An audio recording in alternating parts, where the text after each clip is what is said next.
आओ जी, आओ जी,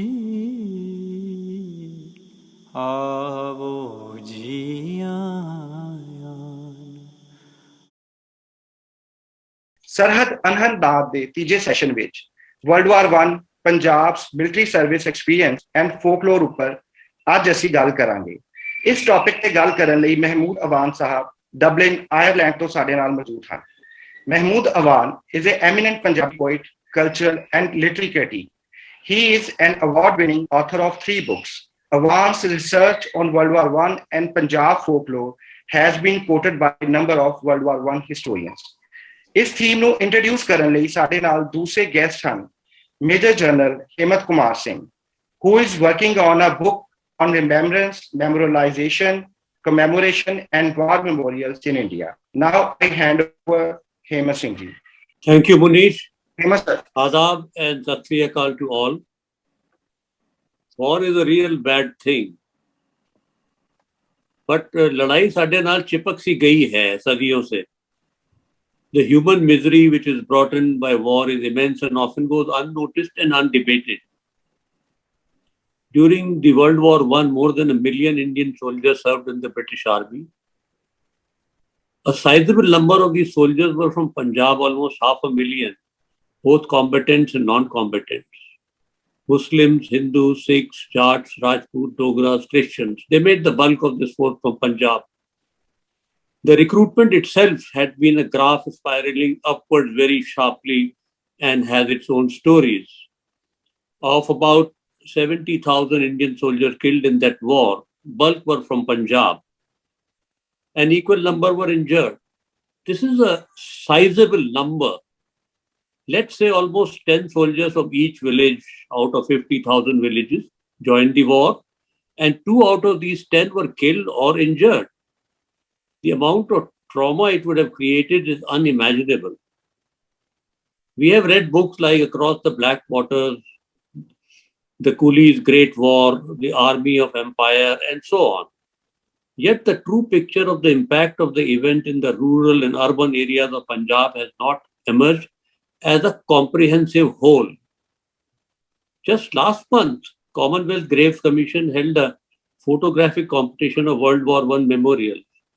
Unfortunately, there was no entry from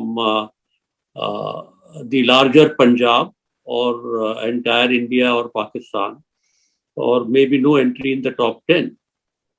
This month, the Commonwealth Graves Commission is also having the Black History Month. Maybe we can also have a Punjab month too, or maybe today is the day that we are talking about it. It is only after the commemorative events of WW100 that more deeper research-based facts have emerged. These stories and facts must be brought to the present generation for many reasons.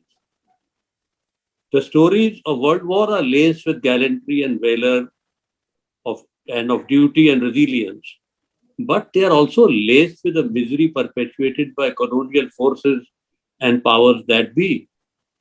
There is no better person to talk about it than Mahmood Awan. First, Mahmood ji will be giving a presentation of about 40 minutes, and meanwhile you can ask your questions in the chat box, and then we will have a question and answer session. Over to you, Mahmood Saab.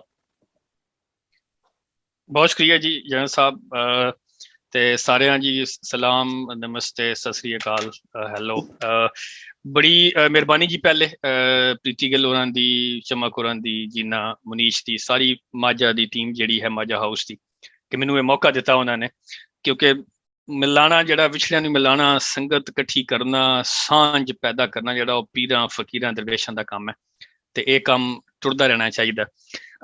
अज का जड़ा session है वो जाहिर world war 1 ते soldiery और पंजाब दे उत्ते है ते साडे पंजाबियां दे लास्ट क्लासिकल पोएट जड़ा मियां मोहम्मद बख्श ने आखे बड़ी कमाल लाइन है उन्हां दी कि हिजर तेरा जे पानी मंगे ते मैं खूह नैना दे गेड़ा जी करदा तेनू कोल बिठा के मैं दर्द पुराने छेड़ा। सो ये जेडे पुराने दर्द छेड़न दा काम है और एक और बड़ी कमाल लाइन दे नाल अटैच हो जाती है मियां साहब दी कि सुफने दे विच मिलिया माही ते मैं गल विच पा लियां बाहां गलवकड़ी पा ली उन्होंने मैं ਡਰ ਦੀ ਮਾਰੀ ਅੱਖ ਨਾ ਖੋਲਾਂ ਕਿਤੇ ਫੇਰ ਵਿਛੜ ਨਾ ਜਾਵਾਂ। ਸੋ ਇਹ ਜਿਹੜਾ ਮਾਝਾ ਹਾਊਸ ਨੇ ਵਿਛੜਿਆਂ ਨੂੰ ਜੋੜਨ ਦਾ ਕੰਮ ਕੀਤਾ। ਜਿਹੜੇ ਪੁਰਾਣੇ ਦਰਦ ਕੁਝ ਅਸਾਂ ਛੇੜਨੇ ਨੇ ਅੱਜ, ਉਹ ਵਰਲਡ ਵਾਰ 1 ਉਹਦੇ ਰਿਲੇਟਡ ਨੇ। ਔਰ ਇਹ ਬੇਸਿਕਲੀ ਫੋਕ ਰਿਸਰਚ ਵੀ ਹੈ, ਹਿਸਟੋਰੀਕਲ ਰਿਸਰਚ ਵੀ ਹੈ, ਡਾਕੂਮੈਂਟੇਸ਼ਨ ਵੀ ਵੇਖੀ ਗਈ ਹੈ। ਲੇਕਿਨ ਇਹ ਜਿਹੜੀ ਜੋ ਪ੍ਰੈਜ਼ੈਂਟ ਮੈਂ ਕਰ ਰਿਹਾ ਅਗਲੇ 40-45 ਮਿੰਟ ਦੇ ਵਿੱਚ, ਉਹ ਜਿਹਨੂੰ ਗਾਰਸ਼ੀਆ ਮਾਰਕੀਜ਼ ਕਹਿੰਦਾ, ਅਸੀਂ ਮਾਰਕੀਜ਼ੀਅਨ ਥ੍ਰੈਡ ਦੇ ਥਰੂ ਜੁੜੇ ਰਵਾਂਗੇ, ਜਿਵੇਂ ਸਾਡੇ ਦਾਰਿਆਂ ਤੇ ਸਾਡੀਆਂ ਸੰਗਤਾਂ ਜੁੜਦੀਆਂ ਨੇ ਸਾਡੇ ਪਿੰਡਾਂ ਦੇ ਵਿੱਚ। ਸੋ ਮੇਨ ਪਰਪਸ ਕੋਈ ਸਕਾਲਿਸਟਿਕ ਐਕੈਡੈਮਿਕ ਪ੍ਰੈਜੈਂਟੇਸ਼ਨ ਨਹੀਂ ਹੈ, ਇਹ ਉਹ ਵੀ ਪ੍ਰੈਜੈਂਟੇਸ਼ਨ ਹੈ ਜਿਵੇਂ ਅਸੀਂ ਆਪਣੀ ਸੰਗਤਾਂ ਤੇ ਆਪਣੇ ਥੜਿਆਂ ਤੇ ਆਪਣੇ ਦਾਰਿਆਂ ਤੇ ਬਹਿ ਕੇ ਗੱਲ ਕਰਦੇ ਹਾਂ। ਬਸ ਸਿਰਫ ਕੁਝ ਡੇਟਾ ਪੁਆਇੰਟਸ ਹੋਣਗੇ ਜਿਹੜੇ ਮੈਂ ਇਸਤੇਮਾਲ ਕਰਾਂਗਾ ਇਹਦੇ ਵਿੱਚ। ਔਰ ਉਹ ਮਾਰਕੀਜ਼ੀਅਨ ਥ੍ਰੈਡ ਜਿਹੜਾ ਉਹ ਅਗਲੇ 40-45 ਮਿੰਟ ਸਾਨੂੰ ਵਿਛੜਨ ਨਹੀਂ ਦੇਗਾ।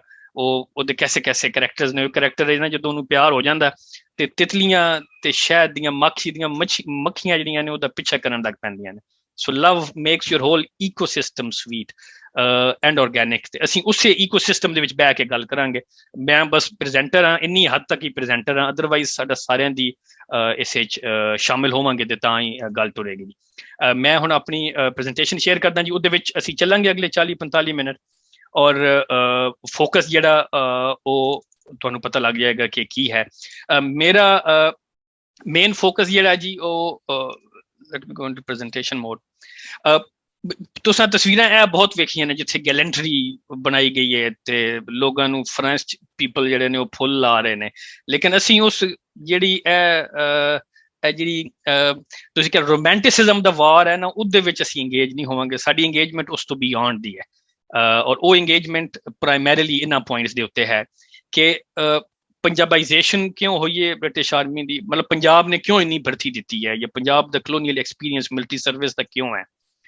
ਉਸ ਤੋਂ ਬਾਅਦ ਰਿਕਰੂਟਮੈਂਟ ਕਿਵੇਂ ਹੋਈ ਹੈ, ਕੀ ਹੋਈ ਹੈ, ਉਹਦੀਆਂ ਰੀਜ਼ਨਸ ਕੀ ਸਨ। ਔਰ ਉਸ ਤੋਂ ਬਾਅਦ ਸੋਲਜਰਸ ਨੇ ਆਪ ਕਿਵੇਂ ਵੇਖਿਆ ਜਦੋਂ ਵੈਸਟਰਨ ਫਰੰਟ ਤੇ ਗਏ ਨੇ ਪ੍ਰਾਇਮਰੀਲੀ, ਔਰ ਉਹਨਾਂ ਦੇ ਜਿਹੜੇ ਪਿੱਛੇ ਰਹਿ ਗਏ ਸਨ ਉਹਨਾਂ ਨੇ ਕਿਵੇਂ ਵੇਖਿਆ ਉਸ ਸਾਰੀ ਜੰਗ ਨੂੰ। ਉਹ ਜਿਹੜੀ ਫੋਕ ਲੋਰ ਹੈ ਉਹਦੇ ਉੱਤੇ ਗੱਲ ਹੋਏਗੀ। ਸੋ ਪਹਿਲੇ ਮੈਂ ਆਪਣੇ ਆਪ ਨੂੰ ਪਲੇਸ ਕਰ ਲਵਾਂ ਕਿ ਮੈਂ ਕੌਣ ਹਾਂ। ਸੋ ਜਿਵੇਂ ਉਹ ਹੀਨੀ ਕਹਿੰਦਾ ਹੁੰਦਾ ਸੀ, ਸੋ ਲੋਕਲ ਕੈਨ ਆਰਟੀਕੂਲੇਟ ਦ ਗਲੋਬਲ।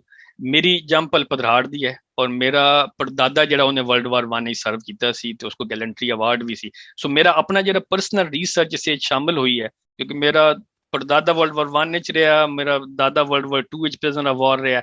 ਸੋ ਉਹ ਮੇਰਾ ਆਪਣਾ ਜਿਹੜਾ ਮਿਲਟਰੀ ਦਾ ਐਕਸਪੀਰੀਅੰਸ ਸੀ, ਜਦੋਂ ਵਰਲਡ ਵਾਰ 1 ਅਸੀਂ ਯੂਰਪ ਵਿੱਚ ਫਿਰ ਟੁਰ ਰਹੇ ਸਾਂ ਤੇ ਕੋਈ ਗੱਲ ਹੀ ਨਹੀਂ ਸੀ ਕਰ ਰਿਹਾ ਇੰਡੀਅਨ ਔਰ ਸਪੈਸ਼ਲੀ ਪੰਜਾਬੀ ਸੋਲਜਰਸ ਦੀ ਐਜ਼ ਸੱਚ। ਤੇ ਉਦੋਂ ਇੰਟਰਸਟ ਕ੍ਰੀਏਟ ਹੋਇਆ ਜਿੱਥੋਂ ਮੈਂ ਸ਼ੁਰੂ ਹੋਇਆ। ਮੈਂ ਪਧਰਾੜ ਦਾ, ਇਹ ਮੇਰਾ ਗ੍ਰਾਂ ਹੈ ਤੇ ਚਕਵਾਲ ਦੇ ਨੇੜੇ ਆ ਅਸੀਂ। ਸੋ ਤੁਸੀਂ ਵੇਖ ਸਕਦੇ ਹੋ ਕਿ ਸਾਰੀ ਸਾਲਟ ਰੇਂਜ ਜਿਹੜੀ ਹੈ, ਨਾਲ ਸ਼ਾਹਪੁਰ ਹੈ ਡਿਸਟ੍ਰਿਕਟ ਜਿਹੜਾ ਸਾਡਾ ਮੇਨ ਡਿਸਟ੍ਰਿਕਟ ਸੀ, ਔਰ ਸਰਗੋਦਾ ਬੇਰਾ ਸਾਡੇ ਬਿਲਕੁਲ ਨਾਲ। So it's a very centrally placed in the record ਕਿ ਜੇਲਮ, ਚਕਵਾਲ, ਪਧਰਾੜ, ਸਰਗੋਦਾ ਜਿਹੜੀ ਸਾਰੀ ਰੇਂਜ ਹੈ ਇਹਦੇ ਵਿੱਚੋਂ ਭਰਤੀ ਹੁੰਦੀ। ਉਦੋਂ ਵੀ ਸਭ ਤੋਂ ਜ਼ਿਆਦਾ ਭਰਤੀ ਮੁਸਲਮਾਨਾਂ, ਸਿੱਖਾਂ, ਹਿੰਦੂਆਂ, ਜਿਹੜੇ ਵੀ ਮਾਰਸ਼ਲ ਰੇਸ ਵਾਲਾ ਕਨਸੈਪਟ ਸੀ ਉਹਨੇ ਦਿੱਤੀ ਹੈ। ਸੋ ਮੇਰੇ ਪਿੰਡ ਦੀ ਕੁਝ ਤੁਸੀਂ ਅੰਦਾਜ਼ਾ ਲਾ ਸਕਦੇ ਹੋ, ਇਕੱਠੇ ਦੀ ਪਹਾੜੀ ਹੈ ਜਿਹੜੀ ਸਾਨੂੰ ਵਰਲਡ ਵਾਰ 1 ਬਾਅਦ ਮਿਲੀ, ਵਰਨਾ ਸਰਗੋਦੇ ਨਾਲ ਖੁਸ਼ਾਬ ਸਿਟੀ ਨਾਲ ਸਾਡਾ ਕੋਈ ਕਨੈਕਸ਼ਨ ਨਹੀਂ ਸੀ।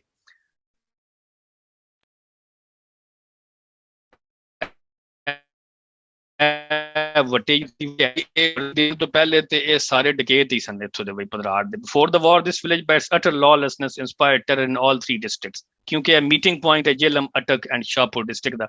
ਤੇ ਉਹ ਭਰਤੀ ਕਰਨ ਗਿਆ ਤੇ ਉਸ ਤੋਂ ਬਾਅਦ ਵੀ ਬੰਦੇ ਪਿੱਛੇ ਉਹਨਾਂ ਦੇ ਲੱਗੇ ਸਨ, ਲੇਕਿਨ ਉਹ ਕਹਿੰਦਾ ਕਿ ਅਸੀਂ ਭਰਤੀ ਲਈਏ ਤੇ ਤਾਂ ਡਿਸਿਪਲਿਨ ਹੋਏ ਨੇ ਆ ਕੇ। ਸੋ ਯੂ ਕੈਨ ਇਮੇਜਿਨ ਕਿ ਕਲੋਨੀਅਲ ਥਿੰਕਿੰਗ ਜਿਹੜੀ ਸੀ ਵਾਰ ਲਾਈਕ ਰੇਸਿਸ ਦੀ ਔਰ ਇਸ ਰੀਜਨ ਦੀ ਉਹ ਕੀ ਸੀ। ਔਰ ਇਹ ਸਪੈਸ਼ਲੀ ਤਸਵੀਰ ਮੈਂ ਇਸ ਤੋਂ ਲਾਈ ਹੈ ਕਿ ਮੇਰਾ ਆਪਣਾ ਪਿੰਡ ਹੈ ਤੇ ਇਹ ਤੁਸੀਂ ਵੇਖ ਸਕਦੇ ਹੋ ਕਿ ਸਾਡੀ ਜ਼ਮੀਨ ਕਿੰਨੀ ਜ਼ਰਖੇਜ਼ ਹੈ ਕਿ ਤੁਸੀਂ ਇੱਥੇ ਹਲ ਪਾਣ ਲੱਗਦੇ ਹੋ ਤੇ ਵੱਟੇ ਹੀ ਵੱਟੇ ਨਿਕਲਦੇ ਨੇ ਵਿੱਚੋਂ। So you know how the recruitment might have happen and why. ਅੱਛਾ, ਇਹ ਜੀ ਮੇਨ ਜਿਹੜਾ ਸਾਡਾ ਕੰਪਸ ਹੈ ਕਿ ਬ੍ਰਿਟਿਸ਼ ਆਰਮੀ ਬਣੀ ਕਿਉਂ ਹੈ, ਕਿਉਂਕਿ ਉਸ ਤੋਂ ਪਹਿਲੇ ਪ੍ਰੈਜ਼ੀਡੈਂਸ਼ੀਅਲ ਆਰਮੀਜ਼ ਹੈ ਸਨ।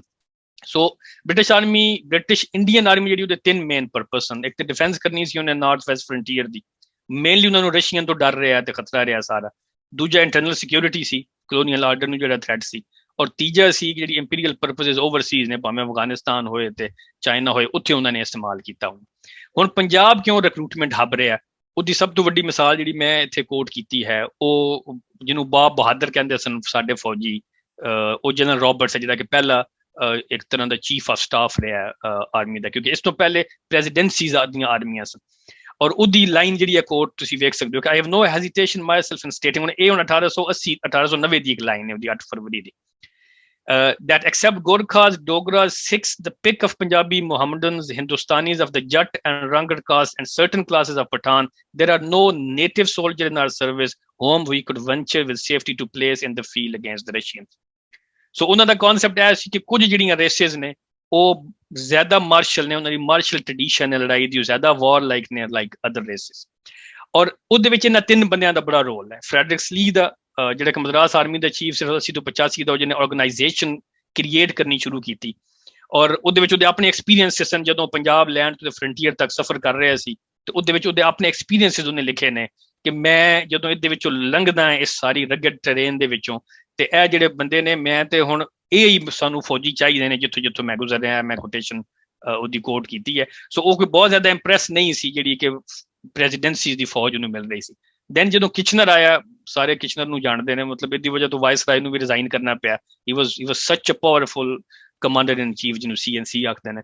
ਸੋ ਇਹਨੇ ਆਰਗੇਨਾਈਜੇਸ਼ਨਲ ਸਟਰਕਚਰ ਕ੍ਰੀਏਟ ਕੀਤਾ ਇੱਕ ਯੂਨੀਫਾਈਡ ਬ੍ਰਿਟਿਸ਼ ਇੰਡੀਅਨ ਆਰਮੀ ਦਾ, ਔਰ ਗੈਰੇਟ ਮੋਰ ਜਿਹੜਾ ਉਹਨੇ ਉਸ ਤੋਂ ਬਾਅਦ ਉਸੇ ਨੂੰ ਕੰਟੀਨਿਊ ਕੀਤਾ।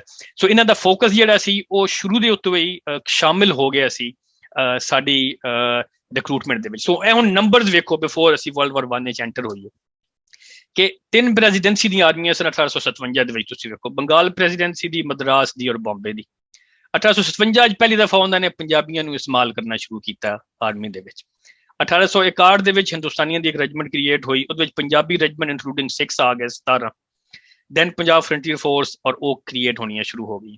ਦੈਨ ਵਰਲਡ ਵਾਰ 1 ਦੇ ਨੰਬਰਸ ਤੁਸੀਂ ਵੇਖੋ ਕਿ ਉਹ ਕੀ ਨੇ। ਵਰਲਡ ਵਾਰ 1 ਦੇ ਵਿੱਚ ਨੇਟਿਵ ਆਰਮੀ 1880 ਤੋਂ ਵੇਖੋ ਕਿਸ ਤਰ੍ਹਾਂ ਕ੍ਰੀਏਟ ਹੋ ਰਹੀ, 18%, 1890 ਵਿੱਚ 20%, 35%, 39% ਔਰ 1919 ਦੇ ਵਿੱਚ ਜਾ ਕੇ 45% ਜਿਹੜੇ ਨੇ ਉਹ ਪੰਜਾਬੀ ਇੰਡੀਅਨ ਆਰਮੀ ਦੇ ਵਿੱਚ ਹੈ ਚੁੱਕੇ ਨੇ। ਔਰ ਇਹ ਕੰਬੈਟੈਂਟਸ ਦੇ ਪ੍ਰਾਇਮਰੀਲੀ ਨੰਬਰ ਨੇ, ਨਾਨ ਕੰਬੈਟੈਂਟਸ ਸਰਵਿਸ ਕਾਰਪਸ ਜਿਹੜੀ ਹੈ ਉਹ ਅਲੱਗ ਹੈ। ਅਗਰ ਸਿਰਫ ਵਰਲਡ ਵਾਰ 1 ਦਾ ਵੇਖੋ ਜਿਹੜਾ MS ਲੀ ਨੇ ਨੰਬਰਸ ਦਿੱਤੇ ਨੇ, ਉਹਦੇ ਵਿੱਚ 3,70,609 ਜਿਹੜੇ ਨੇ ਉਹ ਰਿਕਰੂਟ ਹੋਏ ਨੇ ਬਿਟਵੀਨ ਅ ਪੀਰੀਅਡ ਆਫ 1915 ਤੋਂ 1918। ਉਹਦੇ ਵਿੱਚ ਮੁਸਲਮਾਨ ਜਿਹੜੇ ਨੇ ਉਹ 51.4% ਨੇ, 1,90,000 ਜਿਹੜੇ ਕਿ ਪ੍ਰਾਇਮਰੀਲੀ ਧਨ ਪੋਟਵਾਰ ਰੀਜਨ ਦੇ ਨੇ। ਦੈਨ ਹਿੰਦੂਜ਼ ਨੇ 83,000 ਔਰ 97,006 ਨੇ ਜਿਨ੍ਹਾਂ ਦੀ proportionate as compare to their population is immense. So ਇਹ ਪੰਜਾਬਾਈਜੇਸ਼ਨ ਆਫ ਦਾ ਇੰਡੀਅਨ ਆਰਮੀ ਹੋਣੀ ਸ਼ੁਰੂ ਹੋਈ ਹੈ ਗ੍ਰੈਜੂਅਲੀ, ਔਰ ਉਹ ਥਾਟ ਜਿਹੜਾ ਮਾਰਸ਼ਲ ਰੇਸਿਸ ਦਾ ਕਨਸੈਪਟ ਹੈ, you can see that playing up here as. ਇਹ ਕੁਝ ਨੰਬਰ ਨੇ ਜਿਹੜੇ ਓਮੇਸੀ ਨੇ ਆਪਣੀ ਕਿਤਾਬ ਵਿੱਚ ਦਿੱਤੇ ਨੇ ਕਿ ਟੋਟਲ ਜਿਹੜੀ ਰਿਕਰੂਟਮੈਂਟ 1914 ਤੋਂ 18 ਦੀ ਹੋਈ ਹੈ, ਕੰਬੈਟੈਂਟ ਨਾਨ ਕੰਬੈਟੈਂਟ ਅਰਾਊਂਡ 500,000 ਬਣ ਜਾਂਦਾ ਇਹਦੇ ਵਿੱਚ 349। ਔਰ ਦੈਨ ਇਹਨੇ ਵੀ ਸਪਲਿਟ ਹੋਈ ਜਿਹੜਾ ਪਿੱਛੇ MS ਲੀ ਦੇ ਰਿਹਾ ਕਿ ਕਿੰਨੇ ਮੁਸਲਮਾਨ ਸਨ, ਕਿੰਨੇ ਸਿੱਖ ਸਨ, ਕਿੰਨੇ ਗੋਰਖਾਸ ਰਾਜਪੂਤ। ਸੋ ਉਹਨੇ ਇੱਕ ਓਵਰਆਲ ਨੰਬਰ ਦਿੱਤਾ। This is primarily the total Indian number, ਲੇਕਿਨ ਤੁਸੀਂ ਪੰਜਾਬ ਤੇ ਜਿਹੜਾ ਫੋਕਸ ਕਰ ਰਹੇ ਹੋ ਉਹ ਤੁਸੀਂ ਵੇਖ ਸਕਦੇ। ਇਹ ਨੇ ਜਿਹੜੇ ਵਾਰ ਥੀਏਟਰਸ ਵਿੱਚ ਇਹ ਫੌਜੀ ਭੇਜੇ ਗਏ ਨੇ। ਫਰਾਂਸ ਕਿਉਂਕਿ ਪਹਿਲਾ ਇੰਟਰਫੇਸ ਸੀ ਔਰ ਜਿਹੜੀ ਲਾਹੌਰ ਡਿਵੀਜ਼ਨ ਔਰ ਮੈਰੂਟ ਡਿਵੀਜ਼ਨ ਸੀ ਉਹਨੂੰ ਖਲਿਆ ਗਿਆ ਸੀ ਪਹਿਲੇ।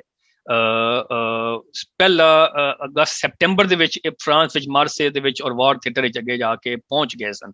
And ਦੇयर was a huge ਕੈਜੁਅਲਿਟੀ। ਇਹਨਾਂ ਨੂੰ that is the basic theatre ਜਿੱਥੇ ਇਹਨਾਂ ਕੋਲ ਕੱਪੜੇ ਵੀ ਪੂਰੇ ਨਹੀਂ ਸਨ। 6 ਮਹੀਨੇ ਤੇ ਲੱਗੇ ਸਨ ਇਹਨਾਂ ਨੂੰ ਗਰਮ ਕੱਪੜੇ ਦੇਣੇ।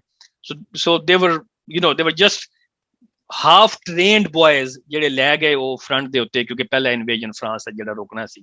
ਔਰ ਉਹਦੇ ਵਿੱਚ ਇੰਡੀਅਨ ਆਫੀਸਰਸ ਕਿੰਨੇ ਸਨ ਔਰ ਇੰਡੀਅਨ ਅਦਰ ਰੈਂਕਸ ਜਿਹੜੇ ਨੇ, ਜਿਹੜੇ ਸਪਾਈਜ਼ ਨੇ 87,000, ਨਾਨ ਕੰਬੈਟੈਂਟਸ ਵੀ ਨਾਲ ਗਏ ਨੇ। So that is the mix ਜਿਹਦੇ ਵਿੱਚੋਂ ਫਰਾਂਸ ਵਿੱਚ ਈਸਟ ਅਫਰੀਕਾ, ਮੈਸੋਪੋਟੇਮੀਆ ਜਿਹੜਾ ਕਿ ਇਰਾਕ, ਸੀਰੀਆ ਦਾ ਇਲਾਕਾ, ਇਹਦੇ ਵਿੱਚ ਤੁਸੀਂ ਵੇਖੋ ਕਿ ਸਭ ਤੋਂ ਜ਼ਿਆਦਾ ਜਿਹੜੀ ਸਾਡੀ ਰਿਕਰੂਟਮੈਂਟ ਗਈ ਹੈ ਉਹ ਮੈਸੋਪੋਟੇਮੀਆ ਦੇ ਵਿੱਚ ਹੈ, ਜਿਹੜੀ ਨਾਨ ਕੰਬੈਟੈਂਟਸ ਦੀ ਔਰ ਬ੍ਰਿਟਿਸ਼ ਔਰ ਇੰਡੀਅਨਸ ਦੀ ਤੁਸੀਂ ਮਿਲਾ ਕੇ ਵੇਖ ਲਓ ਕਿੰਨੀ। ਔਰ ਸਾਡੀ ਫੋਕਲੋਰ ਅੱਗੇ ਅਸੀਂ ਪੜਾਂਗੇ ਉਹਦੇ ਵਿੱਚ ਬਸਰੇ ਦਾ ਬਾਰ-ਬਾਰ ਜ਼ਿਕਰ ਹੀ ਇਸੇ ਤੋਂ ਆਉਂਦਾ ਕਿਉਂਕਿ ਸਾਡਾ ਡੈਥ ਟੋਲ ਜਿਹੜਾ ਪੰਜਾਬੀਆਂ ਦਾ ਉਹ ਬਹੁਤ ਜ਼ਿਆਦਾ ਮੈਸੋਪੋਟੇਮੀਆ ਦੇ। ਅੱਛਾ, ਹੁਣ ਰਿਕਰੂਟਮੈਂਟ ਪੰਜਾਬ ਨੇ ਕਿਉਂ ਦਿੱਤੀ ਹੈ ਔਰ ਕਿਉਂ, ਔਰ ਇਹਦੇ ਵਿੱਚ 98% 99% ਵੋਲੰਟਰੀ ਰਿਕਰੂਟਮੈਂਟ ਸੀ। We have to admit that. ਔਰ ਉਹ ਜਦੋਂ ਤੁਸੀਂ ਫੀਲਡ ਰਿਸਰਚ ਕਰਦੇ ਹੋ ਪੰਜਾਬ ਦੇ ਵਿੱਚ, ਜਦੋਂ ਲੋਕਾਂ ਨਾਲ ਮਿਲਦੇ ਹੋ, ਪੁਰਾਣੇ ਵੈਟਰਨ ਨੇ, ਸਾਡੇ ਆਪਣੇ ਜਿਹੜੇ ਫੈਮਲੀਜ਼ ਦੇ ਇਲਾਕਿਆਂ ਦੇ ਪਿੰਡਾਂ ਦੇ ਐਕਸਪੀਰੀਐਂਸਿਸ ਨੇ, 98% ਵਾਸ ਵੋਲੰਟਰੀ। ਔਰ ਉਹਦੀ ਵਜ੍ਹਾ ਸੀ। ਔਰ ਉਹਦੀ ਵਜ੍ਹਾ ਤੁਸੀਂ ਵੇਖੋ ਕਿ ਉਹਦੇ ਇਹ ਲਾਈਨ ਪੜ੍ਹਨੀ ਮੈਂ ਜ਼ਰੂਰੀ ਸਮਝਦਾ ਜਿਹੜੀ ਕਿ ਉਡਵਾਇਰ ਨੇ ਆਪਣੀ ਕਿਤਾਬ ਵਿੱਚ ਆਪ ਲਿਖੀ ਹੈ। ਉਹ ਕਹਿੰਦਾ ਜੀ strongest appeal to a Punjabi is one to his izzat or that of his tribe, caste or community, yani ਉਹਦੀ ਆਪਣੀ ਇੱਜ਼ਤ ਜਾਂ ਉਹਦੀ caste, tribe ਤੇ community ਦੀ ਇੱਜ਼ਤ. And the most effective way such an appeal can be made is in the public darbars.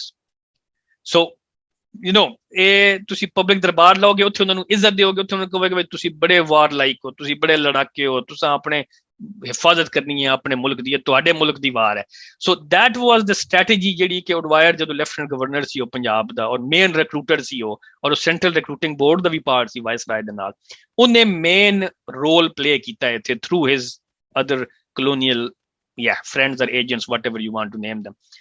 ਔਰ ਉਹਦੀ ਤੁਸੀਂ ਵੇਖੋ ਕਿ ਕਿੰਨੀ ਸਾਈਕੀ ਸਮਝਦਾ ਸੀ ਸਾਡੀ ਵੀ ਇਹਨਾਂ ਨੂੰ ਇਨਸਪਾਇਰ ਕਿਵੇਂ ਕਰਨਾ, ਕਿ ਇਹਨਾਂ ਨੂੰ ਇੱਕ ਤੇ ਇੱਜ਼ਤ ਦੇਣੀ ਹੈ, ਦੂਜਾ ਇਹਨਾਂ ਦੀ ਆਪਣੀ ਜਿਹੜੀ ਇੱਜ਼ਤ ਹੈ, ਟ੍ਰਾਈਬ ਦੀ ਇੱਜ਼ਤ ਹੈ, ਕਾਸਟ ਦੀ ਇੱਜ਼ਤ ਹੈ, ਉਹਨੂੰ ਇਨਸਪਾਇਰ ਕਿਵੇਂ ਕਰਨਾ, ਫਿਰ ਉਹਨੂੰ ਯੂਰਪੀਅਨ ਇਸ਼ੂ ਨਹੀਂ ਬਣਾਉਣਾ, ਵਰਲਡ ਵਾਰ 1 ਨੂੰ ਇੰਡੀਆ ਦੀ ਵਾਰ ਬਣਾਉਣਾ. ਔਰ ਅੱਗੇ ਕੁਝ ਪ੍ਰੋਪੇਗੈਂਡਾ ਜਿਹੜੇ ਪੋਸਟਰਸ ਇਸ਼ੂ ਕੀਤੇ ਗਏ ਨੇ ਉਹ ਮੈਂ ਵਿਖਾਵਾਂਗਾ. ਸੋ ਆਨਰ ਹੈ ਕਿ ਤੁਹਾਡੀ ਮਿਲਟਰੀ ਟ੍ਰੈਡੀਸ਼ਨ ਹੈ, ਹੁਣ ਵੇਲਾ ਆ ਗਿਆ ਆਪਣੇ ਯਾਰਾਂ ਨੂੰ, ਆਪਣੇ ਬੇਲੀਆਂ ਨੂੰ ਸਪੋਰਟ ਕਰਨ ਦਾ, ਕਿਉਂਕਿ ਐਮਪਾਇਰ ਤੁਹਾਡੇ ਨਾਲ ਬੜੀ ਬਨੋਵਲੈਂਟ ਰਹੀ ਹੈ ਪੰਜਾਬ ਦੇ ਵਿੱਚ. ਉਹਦੀਆਂ 1-2 ਐਗਜ਼ਾਮਪਲਸ ਹੈ ਨੇ and we can have a discussion around that, ਲੇਕਿਨ ਟਾਈਮ ਨਹੀਂ ਸਾਡੇ ਕੋਲ ਇਤਨਾ. ਲੇਕਿਨ ਕਲੋਨੀਅਲਿਸਟ ਦਾ ਪੰਜਾਬ ਨਾਲ ਰਿਲੇਸ਼ਨਸ਼ਿਪ ਬਿਲਕੁਲ ਡਿਫਰੈਂਟ ਹੈ ਜਿਹੜਾ ਕਿ ਉਹਦਾ ਬਾਕੀ ਇੰਡੀਅਨ ਨਾਲ ਰਿਲੇਸ਼ਨਸ਼ਿਪ.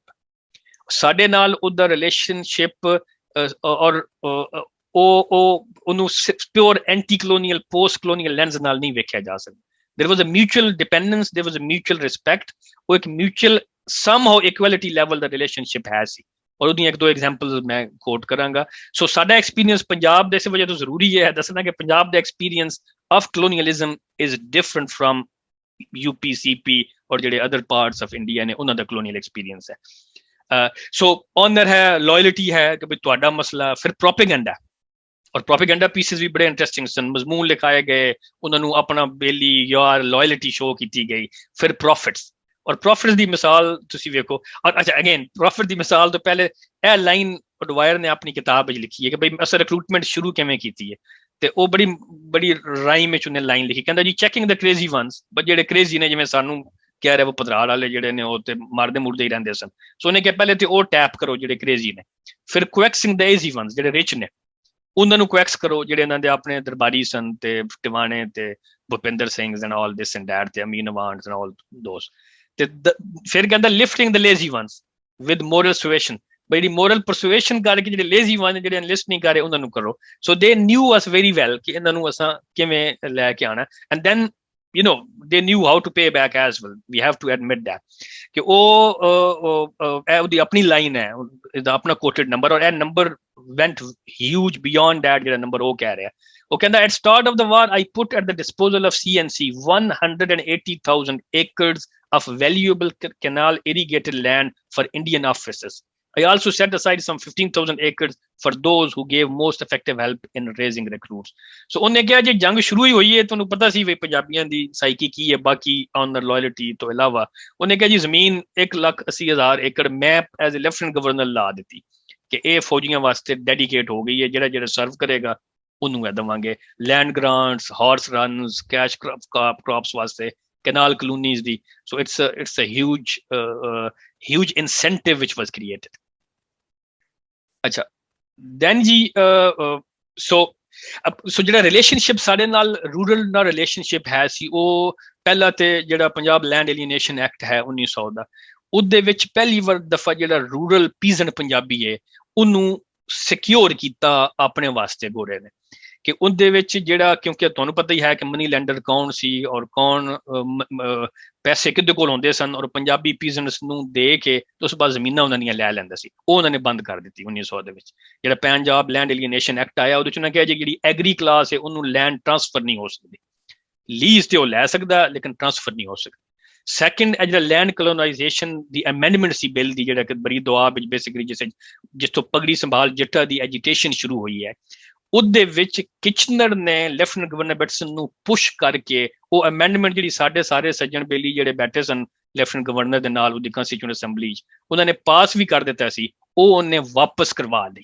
ਔਰ ਵਾਪਸ ਕਿਉਂ ਕਰਵਾ ਲਈ? ਉਹਨੇ ਕਿਹਾ ਜਿਹੜੇ ਸਾਡੇ ਫੌਜੀ ਨੇ ਇੱਥੇ ਫੌਜ 'ਚ ਉਹ ਰਿਵੋਲਟ ਹੋ ਜਾਏਗਾ, ਉਹਨਾਂ ਦਾ ਸਾਡੇ ਨਾਲ ਇੱਕ ਰਿਲੇਸ਼ਨਸ਼ਿਪ ਹੈ, ਅਗਰ ਉਹ ਅਫੈਂਡ ਹੋ ਗਏ ਤੇ ਸਾਡਾ ਕਲੋਨੀਅਲ ਆਰਡਰ ਨਹੀਂ ਰਹਿ ਸਕਦਾ, ਸੋ ਇਹ ਅਮੈਂਡਮੈਂਟ ਵਾਪਸ ਲਓ. ਔਰ ਇਹ ਲਾਈਨ ਵੇਖੋ ਮਿੰਟੋ ਦੀ ਜਿਹੜੀ ਕਿ ਮੈਂ ਉਹਦੇ ਖਤ ਚੋਂ ਲਈ, ਜਿਹੜੇ ਸੈਕਟਰੀ ਨੂੰ ਲਿਖ ਰਿਹਾ ਉਹ Secretary of State for India ਨੂੰ, the appearance of surrender to agitation was far less dangerous than to insist upon enforcing the unfortunate legislation proposed upon a warlike and loyal section of Indian community. ਉਹਨੇ ਕਿਹਾ ਕੋਈ ਗੱਲ ਨਹੀਂ ਭਾਈ, ਇਹ ਸਾਰੇ ਕਿਸਾਨਾਂ ਦੇ ਪੁੱਤਰ ਨੇ ਜਿਹੜੇ ਫੌਜ ਵਿੱਚ ਨੇ, ਇਹ ਹੁਣ ਖੜੇ ਹੋ ਗਏ ਨੇ ਤੇ ਅਸੀਂ ਇਹ ਅਮੈਂਡਮੈਂਟ ਬਿੱਲ ਵਾਪਸ ਲੈ ਲੈਂਦੇ ਹਾਂ, ਵਰਨਾ ਰਿਵੋਲਟ ਹੋ ਜਾਏਗਾ। ਔਰ ਇਹਦੇ ਵਿੱਚ ਕੋਈ ਆਰੀਆ ਸਮਾਜੀਆਂ ਦਾ ਤੇ ਲਾਜਪਤ ਰਾਏ ਦਾ ਤੇ ਅਜੀਤ ਸਿੰਘ ਦਾ ਪ੍ਰੈਕਟੀਕਲੀ ਹੱਥ ਨਹੀਂ ਸੀ। ਉਹ ਜਿਹੜੇ ਫੌਜੀ ਬਾਹਰ ਆ ਕੇ ਤੁਸੀਂ ਐਜੀਟੇਸ਼ਨ ਵਿੱਚ ਸ਼ਾਮਲ ਹੋ ਜਾਂਦੇ ਸਨ, ਉਹ ਜਿਹੜਾ ਡਰ ਸੀ, ਔਰ ਕਿਚਨਰ ਦੀ ਆਪਣੀ ਜਿਹੜੀ powerful personality C S CNC, ਉਹਨੇ ਪੁਸ਼ ਕਰਕੇ ਆ ਵਾਪਸ ਕਰਵਾ ਲਿਆ। ਸੋ ਇਹ ਜਿਹੜੇ ਦੋ ਬਿੱਲ ਸਨ, ਇਹਨਾਂ ਦੀ ਵਜ੍ਹਾ ਜਿਹੜੇ ਰੂਰਲ ਪੀਜ਼ੈਂਟ ਹੈ ਉਸਦਾ ਇੱਕ ਕੰਪੈਸ਼ਨ ਦਾ ਇੱਕ ਰਿਲੇਸ਼ਨਸ਼ਿਪ ਡਿਵੈਲਪ ਹੋ ਗਿਆ ਸੀ ਕਲੋਨੀਅਲ ਆਰਡਰ ਦੇ ਨਾਲ, ਕਿ ਇੱਕ ਤੋਂ ਮਨੀ ਲੈਂਡਰਸ ਤੋਂ ਬਚਾ ਰਿਹਾ, ਸਾਡੀ ਜ਼ਮੀਨ ਨਹੀਂ ਖੋਣ ਦੇ ਰਿਹਾ ਉਹਨਾਂ ਨੂੰ, ਜਿਹੜੀ ਨਾਨ ਐਗਰੀ ਕਲਾਸ ਹੈ, ਨਾਲ ਇਹ ਜਿਹੜੇ ਫੌਜੀਆਂ ਦਾ ਰਿਲੇਸ਼ਨਸ਼ਿਪ ਸੀ ਕਲੋਨੀਅਲਿਸਟ ਦੇ ਨਾਲ, ਜਿਹੜੇ ਕਿ ਕੰਟਰੋਲ ਕਰ ਰਹੇ ਸਨ ਸਾਡੇ ਰਿਸੋਰਸਿਸ, ਔਰ ਉਹਨਾਂ ਵਾਸਤੇ ਖਲੋ ਰਹੇ ਸਨ ਜਦੋਂ ਪੁਸ਼ ਬੈਕ ਆਉਂਦੀ ਸੀ ਫੌਜੀਆਂ ਤੋਂ, ਪੰਜਾਬੀਆਂ ਤੋਂ। That created a bit of a relationship ਜਿਹੜਾ ਕਿ ਸਿਰਫ ਸਾਡੀ ਇਲੀਟ ਦਾ ਰਿਲੇਸ਼ਨਸ਼ਿਪ ਨਹੀਂ ਸੀ, ਜਿਹੜਾ ਯੂਨੀਅਨਿਸਟਾਂ ਦਾ ਤੇ ਅਮੀਨ ਹੋਰਾਂ ਦਾ ਤੇ ਗਜਨ ਸਿੰਘ ਹੋਰਾਂ ਦਾ ਤੇ ਜਿਹੜੀ ਪੰਜਾਬ ਦੀ ਇਲੀਟ ਹੈ, ਉਹਦਾ ਰਿਲੇਸ਼ਨਸ਼ਿਪ ਤੇ ਹੈ ਸੀ ਇੱਕ ਟਾਈਮ ਤੇ, ਬਟ ਜਿਹੜਾ ਆਰਡੀਨਰੀ ਪੰਜਾਬੀ ਪੀਜ਼ੈਂਟ ਹੈ, ਰੂਰਲ ਹੈ, ਉਹਦਾ ਵੀ ਇੱਕ ਰਿਲੇਸ਼ਨਸ਼ਿਪ ਡਿਵੈਲਪ ਹੋ ਗਿਆ ਸੀ।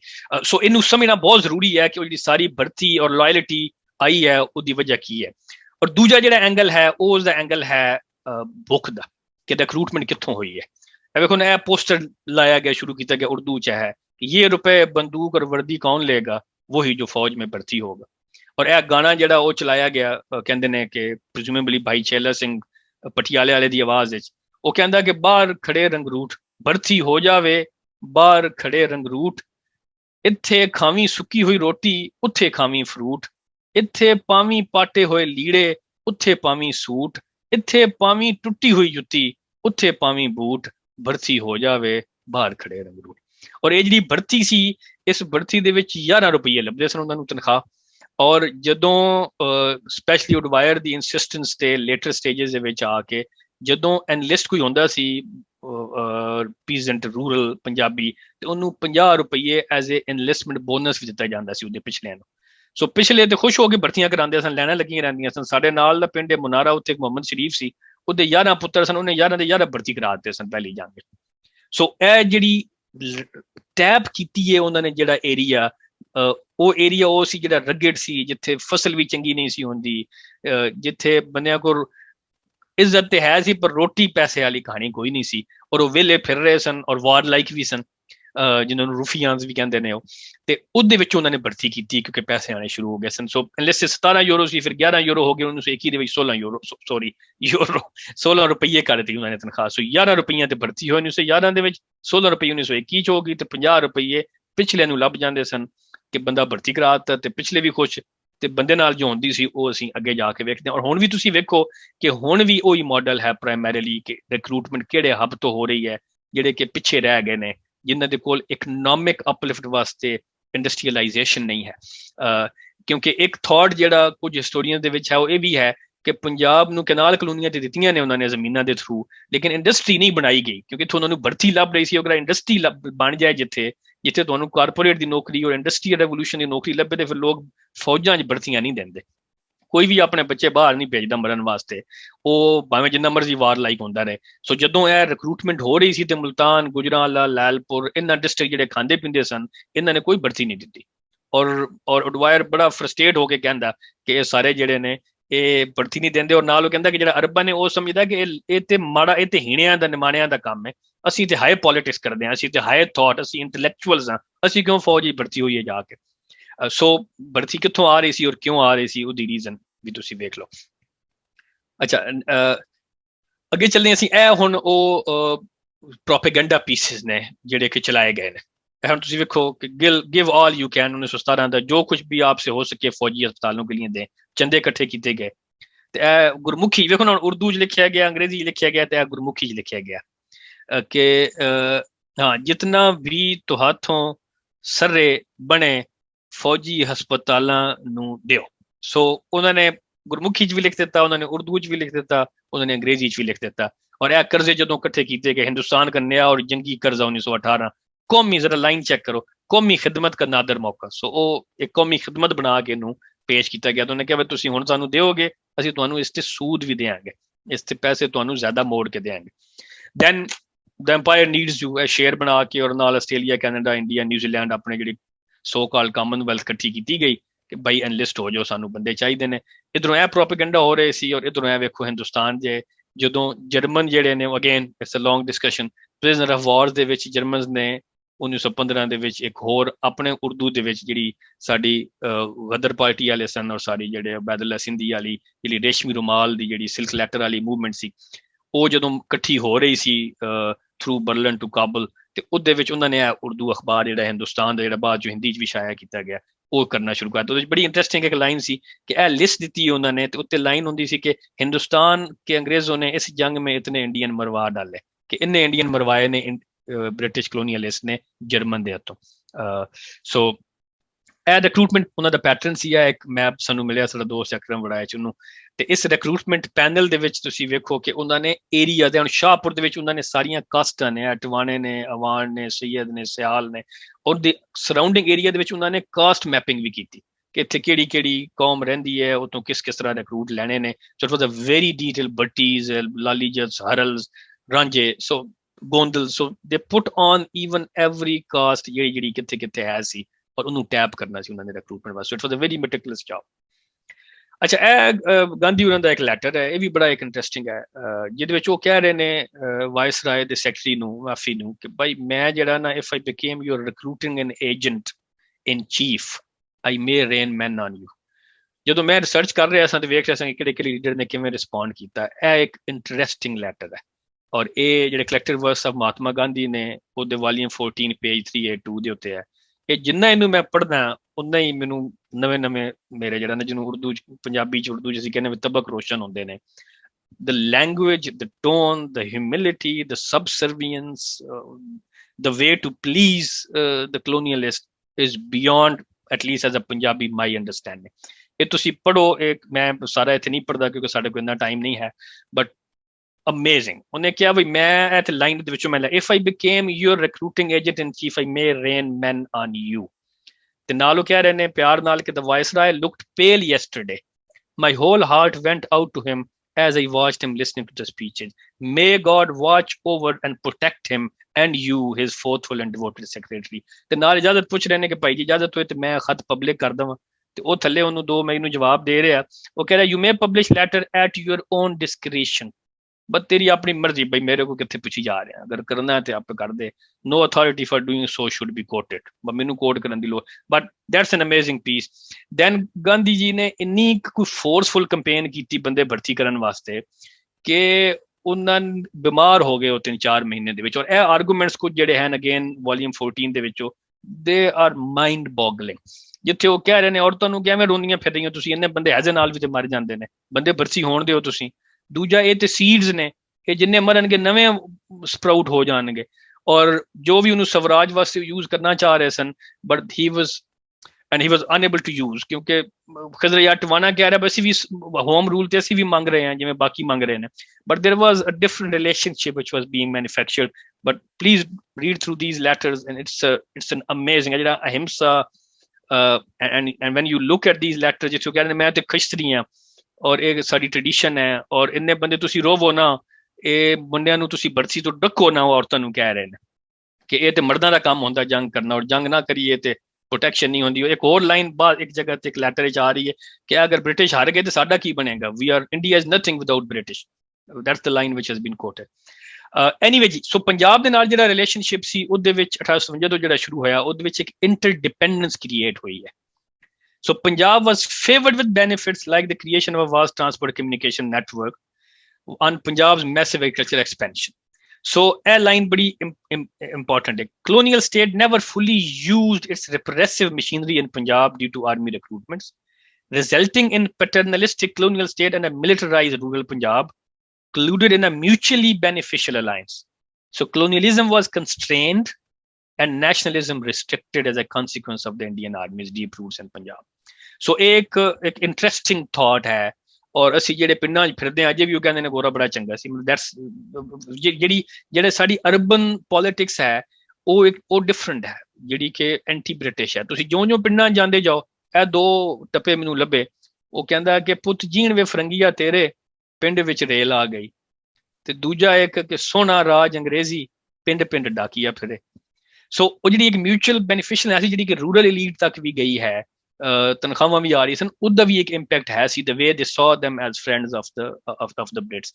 ਔਰ ਜਿਹੜੀ ਅਰਬਨ ਐਂਟੀ ਕਲੋਨੀਅਲ ਮੂਵਮੈਂਟ ਹੈ, ਤੁਸੀਂ ਵੇਖ ਲਓ ਨਾ ਕਿ ਯੂਨੀਅਨਿਸਟਾਂ ਨੇ ਕਦੋਂ ਤੱਕ ਪੰਜਾਬ ਵਿੱਚ ਰਹੇ ਨੇ, ਔਰ ਕਾਂਗਰਸ ਤੋਂ ਲੈ ਕੇ ਕੋਈ ਵੀ ਨਹੀਂ ਆ ਸਕਿਆ ਪੰਜਾਬ ਵਿੱਚ, even Muslim League, until very close to the partition।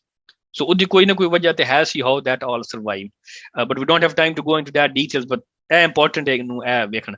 ਲੇਕਿਨ ਇੱਥੇ ਉਹ ਤਾਰੀਫ ਵੀ ਕਰ ਰਹੇ, ਲੇਕਿਨ ਜਿੱਥੇ ਫਰੰਗੀਆਂ ਦੇ ਕੌੜ ਚੜਦੀ ਹੈ ਉੱਥੇ ਫੋਕਲੋਰੀ ਤੁਸੀਂ ਵੇਖੋਗੇ, ਉੱਥੇ ਉਹਨਾਂ ਨੂੰ ਗਾਲਾਂ ਵੀ ਪੰਜਾਬੀਆਂ ਜੀ ਕੱਢਦੇ ਨੇ, ਉਹ ਅੱਗੇ ਆ ਕੇ ਅਸੀਂ ਵੇਖਦੇ ਹਾਂ।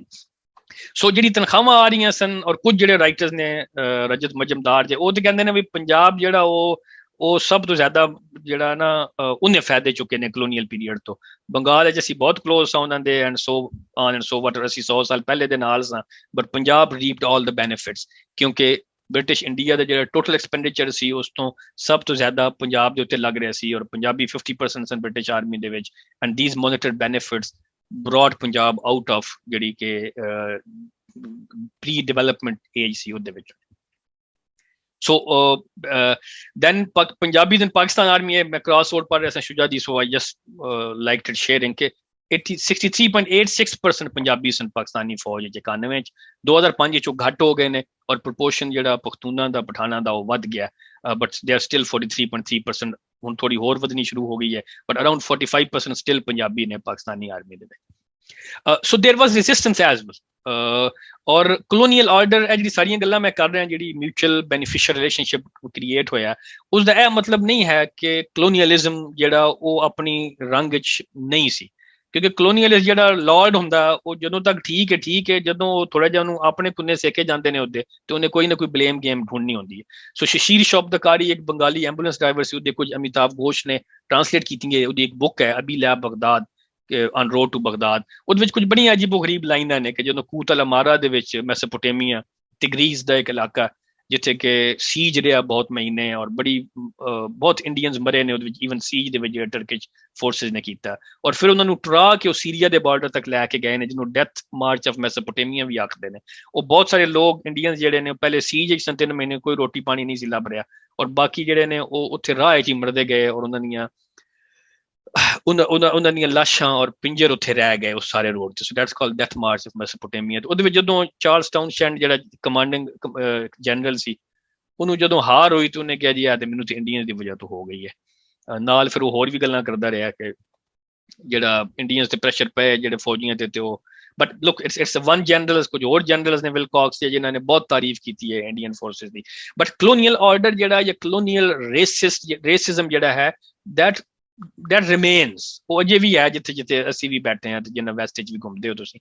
ਸੋ ਇਟ ਡਜ਼ਨਟ ਮੀਨ ਕਿ ਜਿਹੜੇ ਬੈਨੋਵਲੈਂਸ ਤੇ ਬੈਨੀਫੀਸ਼ੀਅਲ ਰਿਲੇਸ਼ਨਸ਼ਿਪ ਸੀ ਉਹਦੀ ਵਜ੍ਹਾ ਤੋਂ ਉਹ ਕਲੋਨੀਅਲ ਆਰਡਰ ਜਿਹੜਾ ਜਦੋਂ ਉਹ ਅੰਡਰ ਪ੍ਰੈਸ਼ਰ ਆਉਂਦਾ ਸੀ ਤੇ ਉਹ ਸਾਰੀਆਂ ਹਰਕਤਾਂ ਨਹੀਂ ਸਨ ਕਰਦੇ ਜਿਹੜਾ ਕੋਈ ਵੀ ਬਰੂਟਲ ਕਲੋਨੀਅਲਿਸਟ ਕਰਦਾ ਹੈ। ਬਟ ਗਦਰ ਮੂਵਮੈਂਟ ਔਰ ਸਿਲਕ ਲੈਟਰ ਰੈਜ਼ਿਸਟੈਂਸ ਦੇ ਉੱਤੇ ਪੜਨ ਦੀ ਲੋੜ ਹੈ। ਇਟ ਵਾਜ਼, ਉਹ ਬੜੇ ਡਰੇ ਰਹੇ ਨੇ ਇਹਦੇ ਉੱਤੋਂ ਕਿਉਂਕਿ ਜਰਮਨਸ ਇਨਵੋਲਵ ਹੋ ਗਏ ਸਨ। There was a massive propaganda and there was a massive voluntary engagements in Ghadar movement ਔਰ ਸਿਲਕ ਲੈਟਰ ਰੈਜ਼ਿਸਟੈਂਸ ਦੇ ਵਿੱਚ, ਔਰ ਦੋਨੋਂ ਇਕੱਠੇ ਵੀ ਕੰਮ ਕਰ ਰਹੇ ਸਨ।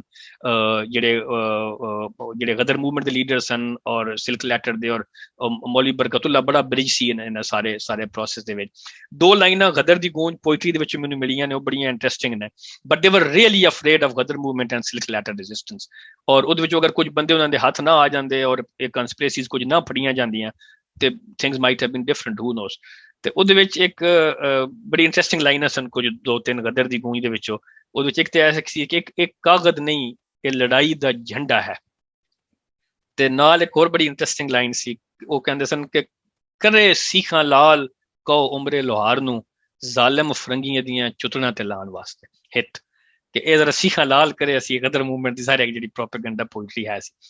ਅੱਛਾ, ਹੁਣ ਬੈਨੋਵਲੈਂਸ ਦੀ ਇੱਕ ਹੋਰ ਐਗਜ਼ਾਮਪਲ ਸਾਡੇ ਆਪਣੇ ਇਲਾਕੇ ਦੇ ਵਿੱਚ ਸਾਨੂੰ ਜਿਹੜੀ ਇਕੱਠੇ ਦੀ ਪਹਾੜੀ ਮਿਲੀ ਹੈ ਜਿਹਨੇ ਸਾਨੂੰ ਕਨੈਕਟ ਕੀਤਾ ਰੂਰਲ ਦੇ ਵਿੱਚ, ਉਹ ਵਰਲਡ ਵਾਰ 1 ਤੋਂ ਬਾਅਦ ਮਿਲੀ ਹੈ। ਸੇਮ ਸਾਡੇ ਜਿਹੜੇ ਸੂਨਸ ਕੇਸਰ ਦੇ ਇਲਾਕੇ ਨੇ ਉਹਨਾਂ ਦੇ ਵਿੱਚ ਜਿਹੜੇ ਅਸਾਂ ਮਿਲੀ ਹੈ ਪਹਾੜੀ, ਤੇ ਉਹ ਵੀ ਉਹਦੇ ਤੋਂ ਮਿਲੀ। ਇਹ ਪਿਲਰਸ ਅਜੇ ਤੱਕ ਉੱਥੇ ਹੈ ਨੇ। ਸਾਡਾ ਦੋਸਤ ਅਦਨਾਨ ਆਲਮ ਦੀ ਮਿਹਰਬਾਨੀ ਉਹਨੇ ਤਸਵੀਰਾਂ ਲਈਆਂ ਨੇ, ਔਰ ਇਹਦੇ ਵਿੱਚ ਤੁਸੀਂ ਵੇਖ ਸਕਦੇ ਹੋ ਕਿ ਇਹ ਲਾਈਨ ਪੜ੍ਹ ਕੇ ਮੈਂ ਤੁਹਾਨੂੰ ਸੁਣਾ ਦਿੰਦਾ ਕਿ memory of 3000 fighting men who came down this gorge to battle in the great war 1914 ਤੋਂ 18 and more especially of those who never returned. This better way was made the Punjab government and district board of Shahpur और ਇਹ open ਕੀਤਾ ਗਿਆ 1928 ਦੇ ਵਿੱਚ ਔਰ ਇਹ ਕੁਝ ਇਲਾਕਿਆਂ ਦੇ ਵਿੱਚ ਜਿਹੜੀਆਂ ਵਾਰ ਮੈਮੋਰੀਅਲ ਟੈਬਲੇਟਸ ਲਾਈਆਂ ਜਾਂਦੀਆਂ ਸਨ ਉਹਦੇ ਉੱਤੇ ਉਹ ਅਵਾਰਡ ਕਰਦੇ ਸਨ ਜਿੱਥੋਂ ਜ਼ਿਆਦਾ ਪਰਚੀ ਹੁੰਦੀ ਸੀ ਕਿ ਇੰਨੇ ਬੰਦੇ ਗਏ ਨੇ ਇੰਨੇ ਬੰਦੇ ਮਰੇ ਨੇ ਉਹ ਹਰ ਇਲਾਕੇ ਦੇ ਵਿੱਚ ਜਿਹੜਾ ਨੰਬਰਦਾਰ ਹੁੰਦਾ ਸੀ ਮੇਨ ਉਹਨੂੰ ਲਾਈ ਜਾਂਦੀਆਂ ਸਨ ਇਹ ਸਾਡਾ ਇੱਕ ਜਵਾਨ ਹੈ ਕਪਤਾਨ ਉਹ ਤੋਪ ਲਿਆ ਆ ਤੇ ਉਹ ਪੂਰਾ ਗ੍ਰਾਂ ਹੀ ਮਸ਼ਹੂਰ ਹੋ ਗਿਆ ਦੁਲਮਿਆਲ ਦਾ ਤੋਪ ਵਾਲੇ ਗ੍ਰਾਂ ਦੇ ਨਾਂ ਨਾਲ ਕਿ ਉਹਨੇ ਜੋ ਵੀ ਉਹਦਾ ਇੱਕ ਤਲਕ ਸੀ ਇੱਕ ਸ਼ੋਅ ਸ਼ਾਬਾਸ਼ ਉਹਨੇ ਕਿ ਵੀ ਮੈਮੋਰੀਅਲ ਟੈਬਲੇਟਸ ਸਾਰਿਆਂ ਨਾਲ ਦੀਆਂ ਗ੍ਰਾਵਾਂ ਵੀ ਲੱਭ ਰਹੀਆਂ ਤੇ ਚਕਵਾਲ ਦੇ ਗ੍ਰਾਂ ਵੀ ਉਹਨੇ ਕਿਹਾ ਜੀ ਮੈਨੂੰ ਤੋਪ ਚਾਹੀਦੀ ਹੈ ਕਿ ਮੈਂ ਸਰਵ ਕੀਤਾ ਇੱਥੋਂ ਦੇ ਇਤਨੇ ਬੰਦਿਆਂ ਨੇ ਉਹਨੇ ਇੱਥੇ ਤੋਪ ਲਵਾ ਦਿੱਤੀ ਜੀ ਇਹ ਲਾਈਨ ਹੈ ਉਹਦੀ ਕਿ this gun was awarded to Dulmiyal in recognition of services rendered by all ranks from this village during and prior to First Great War ਤੇ ਉਹਦੇ ਵਿੱਚ ਉਹਨੇ 460 ਬੰਦਾ ਗਿਆ ਸੀ ਇਹਦੇ ਵਿੱਚੋਂ ਜਿਹਦੇ ਵਿੱਚੋਂ ਕਿ 9 ਮਾਰੇ ਗਏ ਸਨ ਉੱਥੇ ਇਹ ਕੁਝ ਨੰਬਰਸ ਨੇ ਸਾਡੇ ਮੇਰੇ ਆਪਣੇ ਗ੍ਰਾਂ ਦੇ ਔਰ ਨਾਲ ਦੇ ਗ੍ਰਾਂ ਦੇ ਸੂਣ ਸਕੇਸਰ ਦੇ ਵੀ ਕਿੱਥੋਂ ਕਿੱਥੋਂ ਕਿੰਨੇ ਬੰਦੇ ਗਏ ਨੇ 291 ਬੰਦੇ ਸਾਡੇ ਪਿੰਡ ਚੋਂ ਗਏ ਨੇ but it tells you one thing ਕਿ ਕਿੰਨੇ ਮੈਟਿਕੂਲਸ ਕਿੰਨੀ ਡਿਟੇਲ ਲੈਵਲ ਤੇ ਰਿਕਾਰਡਿੰਗ ਹੋਈ ਹੈ ਇਸ ਵਾਰ ਦੀ ਰਿਕਰੂਟਮੈਂਟ ਦੀ ਅਵਾਰਡਸ ਦੀ ਇਹ ਹੁਣ ਅਵਾਰਡਸ ਨੇ ਜਿਹੜੇ ਮੈਂ ਬੇਸਿਕਲੀ ਆਪਣੇ ਇਲਾਕੇ ਦੇ ਹਿਸਾਬ ਨਾਲ ਚੁੱਕੇ ਨੇ ਜਿਹੜੇ ਮੇਰੇ ਆਪਣੇ ਇਲਾਕੇ ਦੇ ਨਾਲ ਦੇ ਗ੍ਰਾਂ ਹੈ ਪੈਲ ਉੱਥੇ 2 ਪੀਰ ਨੇ ਜਿਹੜੇ ਉਹਨਾਂ ਕੋਲ ਮੁਰੱਬੇ ਲੈ ਗਏ ਨੇ ਬਈ ਅਸੀਂ ਭਰਤੀ ਕਰਾ ਕੇ ਅਵਾਨ ਤੁਹਾਨੂੰ ਭਰਤੀ ਕਰਾ ਕੇ ਦੇ ਰਹੇ ਸੋ ਉਹ ਸਾਡੇ ਇਹਨੂੰ ਤੇ 11 ਰੁਪਏ ਲੱਭਦੇ ਸਨ ਤੇ ਉਹ ਸਾਡੇ ਪੀਰ ਜਿਹੜੇ ਨੇ 2 ਫਕੀਰ ਦਰਵੇਸ਼ ਉਹ ਮੁਰੱਬੇ ਲੈ ਗਏ ਨੇ ਸੋ ਉਹਨਾਂ ਨੇ ਹਰ ਚੀਜ਼ ਨੋਟ ਕੀਤੀ ਹੈ ਕਿ ਅਸਾਂ ਕਿਹਨੂੰ ਰਿਕਰੂਟਮੈਂਟ ਵਾਸਤੇ ਦਿੱਤਾ ਕਿਹਨੂੰ ਲੈਂਡ ਅਵਾਰਡ ਦਿੱਤਾ ਕਿਹਨੂੰ ਹਾਰਸ ਰਨ ਦਿੱਤੇ ਨੇ but that detail is amazing so ਦੂਜਾ ਜਿਹੜਾ ਐਕਸਪੀਰੀਅੰਸ ਹੈ ਜੀ ਉਹ ਹੈ ਸੋਲਜਰਸ ਦਾ ਜਦੋਂ ਫਰੰਟ ਤੇ ਗਏ ਨੇ ਤੇ ਉਹ ਲੈਟਰ ਜਿਹੜੇ ਨੇ ਉਹ ਬੜੇ ਇੰਟਰਸਟਿੰਗ ਨੇ ਉਹਦੇ ਵਿੱਚ ਉਹ ਭਰਤੀ ਤੋਂ ਮਨਾ ਵੀ ਕਰ ਰਹੇ ਨੇ ਲੋਕਾਂ ਨੂੰ ਉਹ ਭਰਤੀ ਵਾਸਤੇ ਮਤਲਬ ਉਹ ਕਿੰਗ ਜਾਰਜ ਦੀਆਂ ਵੀ ਤਾਰੀਫਾਂ ਕਰ ਰਹੇ ਨੇ ਸੋ ਜਿਵੇਂ ਪੀਜ਼ੈਂਟ ਇੱਕ ਇਨੋਸੈਂਟ ਮਾਈਂਡ ਜਿਵੇਂ ਦੁਨੀਆ ਨੂੰ ਵੇਖਦਾ ਫਿਰ ਉੱਥੋਂ ਲਰਨ ਵੀ ਕਰ ਰਹੇ ਨੇ ਕਹਿੰਦੇ ਨੇ ਤੁਹਾਡੀਆਂ ਬੁੱਢੀਆਂ ਬੜੀਆਂ ਮਿਹਨਤ ਕਰਦੀਆਂ ਨੇ ਸਾਰਾ ਦਿਨ ਕੰਮ ਕਰਦੀ ਰਹਿੰਦੀ ਹੈ ਤੇ ਵੇਖ ਹੈ ਕੀ ਹਾਲਾਤ ਨੇ ਇੱਥੋਂ ਦੀਆਂ ਫਸਲਾਂ ਆਉਂਦੀਆਂ ਨੇ ਇੰਨਾ ਫਰੂਟ ਹੁੰਦਾ ਕਹਿੰਦਾ ਕਿ ਤੇ ਕੁੱਤੇ ਵੀ ਨਹੀਂ ਖਾਂਦੇ ਇੱਕ ਲੈਟਰ ਵਿੱਚ ਕਹਿ ਰਿਹਾ ਤੇ ਸਾਡੇ ਕੋਲ ਵੇਖ ਵਿਸ਼ਾ ਹੀ ਕੋਈ ਨਹੀਂ ਹੁੰਦੀ ਤੇ ਇਹਨਾਂ ਨੇ ਆਪਣੀ ਇਰੀਗੇਸ਼ਨ ਤੇ ਕਿੰਨੀ ਕਮਾਲ ਇਹਨਾਂ ਨੇ ਆਪਣੀਆਂ ਫਸਲਾਂ ਦੇ ਉੱਤੇ ਕੰਮ ਕੀਤਾ ਹੈ ਇਹਦੇ ਵਿੱਚ 2-3 ਲੈਟਰ ਬੜੇ ਇੰਟਰਸਟਿੰਗ ਸਨ ਉਮੇਸੀ ਦੀ ਬੜੀ ਕਮਾਲ ਕਿਤਾਬ ਹੈ ਜਿਹੜੀ ਇੱਕ ਤੇ ਹੈ ਸੰਤ ਸਿੰਘ ਜਿਹੜਾ ਕਿ ਆਪਣੇ ਚਾਚੇ ਨੂੰ ਗੁਰਮੁਖੀ 'ਚ ਲਿਖ ਰਿਹਾ ਤੇ ਉਹਦੇ ਵਿੱਚ ਉਹ ਕਹਿ ਰਿਹਾ ਕਿ ਜਿਵੇਂ ਬਦਰਿਆਂ ਦੇ ਵਿੱਚ ਜਿਵੇਂ ਮੱਝਾਂ ਤੇ ਕੱਟੇ ਪਏ ਰਹਿੰਦੇ ਨੇ ਨਾ ਟਾਇਰਡ ਤੇ ਥੱਕੇ ਹੋਏ ਹੁਣ ਵੇਖੋ ਨਾ ਕਿ ਰੂਰਲ ਸਾਡੇ 'ਚ ਸਮਝ ਸਕਦਾ ਉਹਨੂੰ ਕਿ ਐਕਸਪ੍ਰੈਸ਼ਨ ਕਿੱਥੋਂ ਕਨੈਕਟ ਕਰ ਰਿਹਾ ਉਹ ਕਹਿੰਦਾ so lies the world today are hearts are breaking for a year has passed while we have stood to arms without rest. The translation of Messi di hai. Germany fights the world with ghastly might harder to crush them well-soaked grain in the mill. For even wetted grain can be ground in time. We have bound ourselves under the flag and we must give our bodies. So, ek loyalty ਵੀ ਨਾਲ ਆ ਰਹੀ ਹੈ ਤੁਹਾਨੂੰ ਆਪਣੇ cultural references ਵੀ ਨਾਲ ਆ ਰਹੇ ਨੇ ਸੋ ਇਹ ਮੈਨੂੰ ਬੜਾ ਸਵਾਦ ਆਇਆ ਉਹ ਕਹਿੰਦਾ ਜਿਵੇਂ ਮੱਝਾਂ ਤੇ ਕੱਟੇ ਜਿਹੜੇ ਨੇ ਉਹ ਬਦਰਿਆਂ ਦੇ ਮੌਸਮ ਵਿੱਚ ਪਏ ਰਹਿੰਦੇ ਨੇ ਇੰਜੀ ਪੂਰੀ ਦੁਨੀਆ ਪਈ ਹੈ ਹੁਣ ਇਹ ਇੱਕ ਹੋਰ ਬੰਦੇ ਦਾ ਖਤ ਹੈ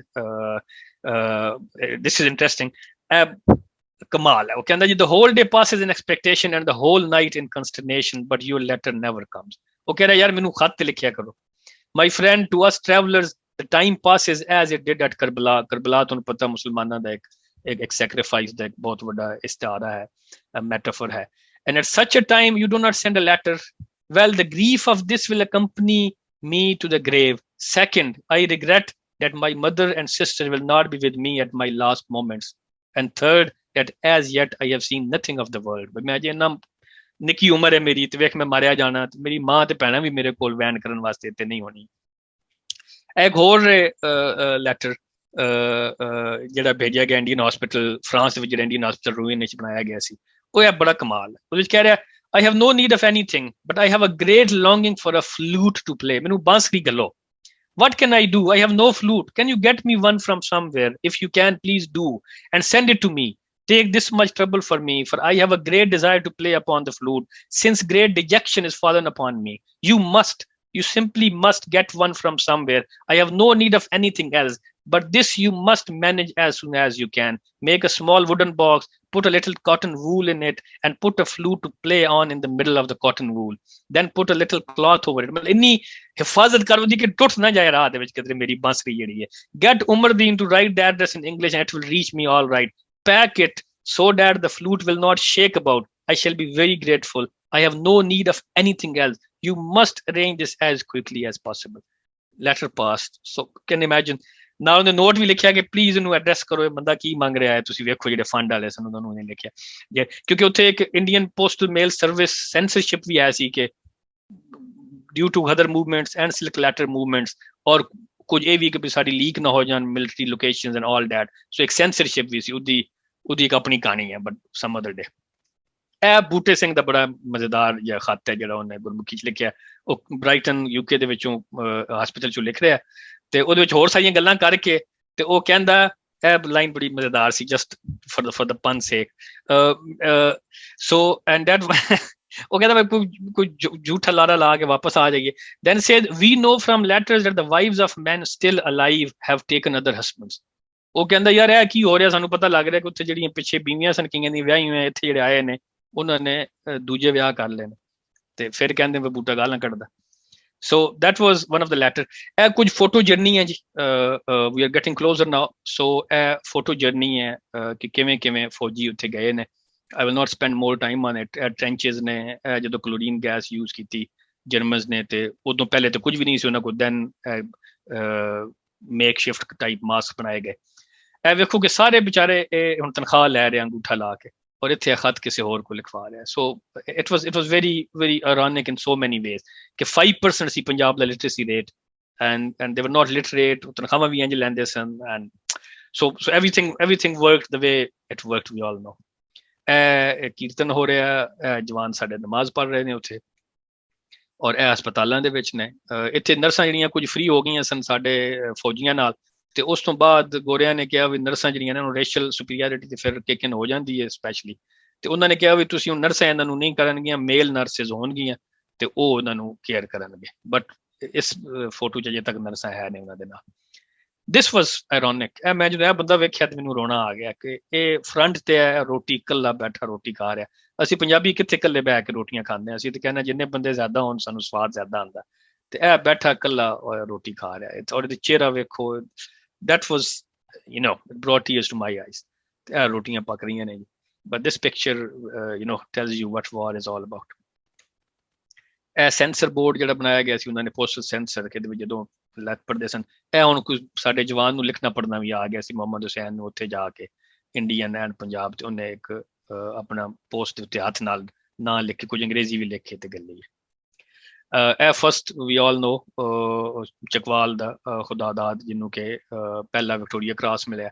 ਇਹ ਸਾਡਾ ਦੋਸਤ ਅਦਨਾਨ ਕੁਝ ਬਕੌਲ up to his research in the rural area ਕਿ ਇਹ ਸਾਡੇ ਸੂੰਟਸ ਕੇਸਰ ਦਾ ਬੰਦਾ ਸੀ।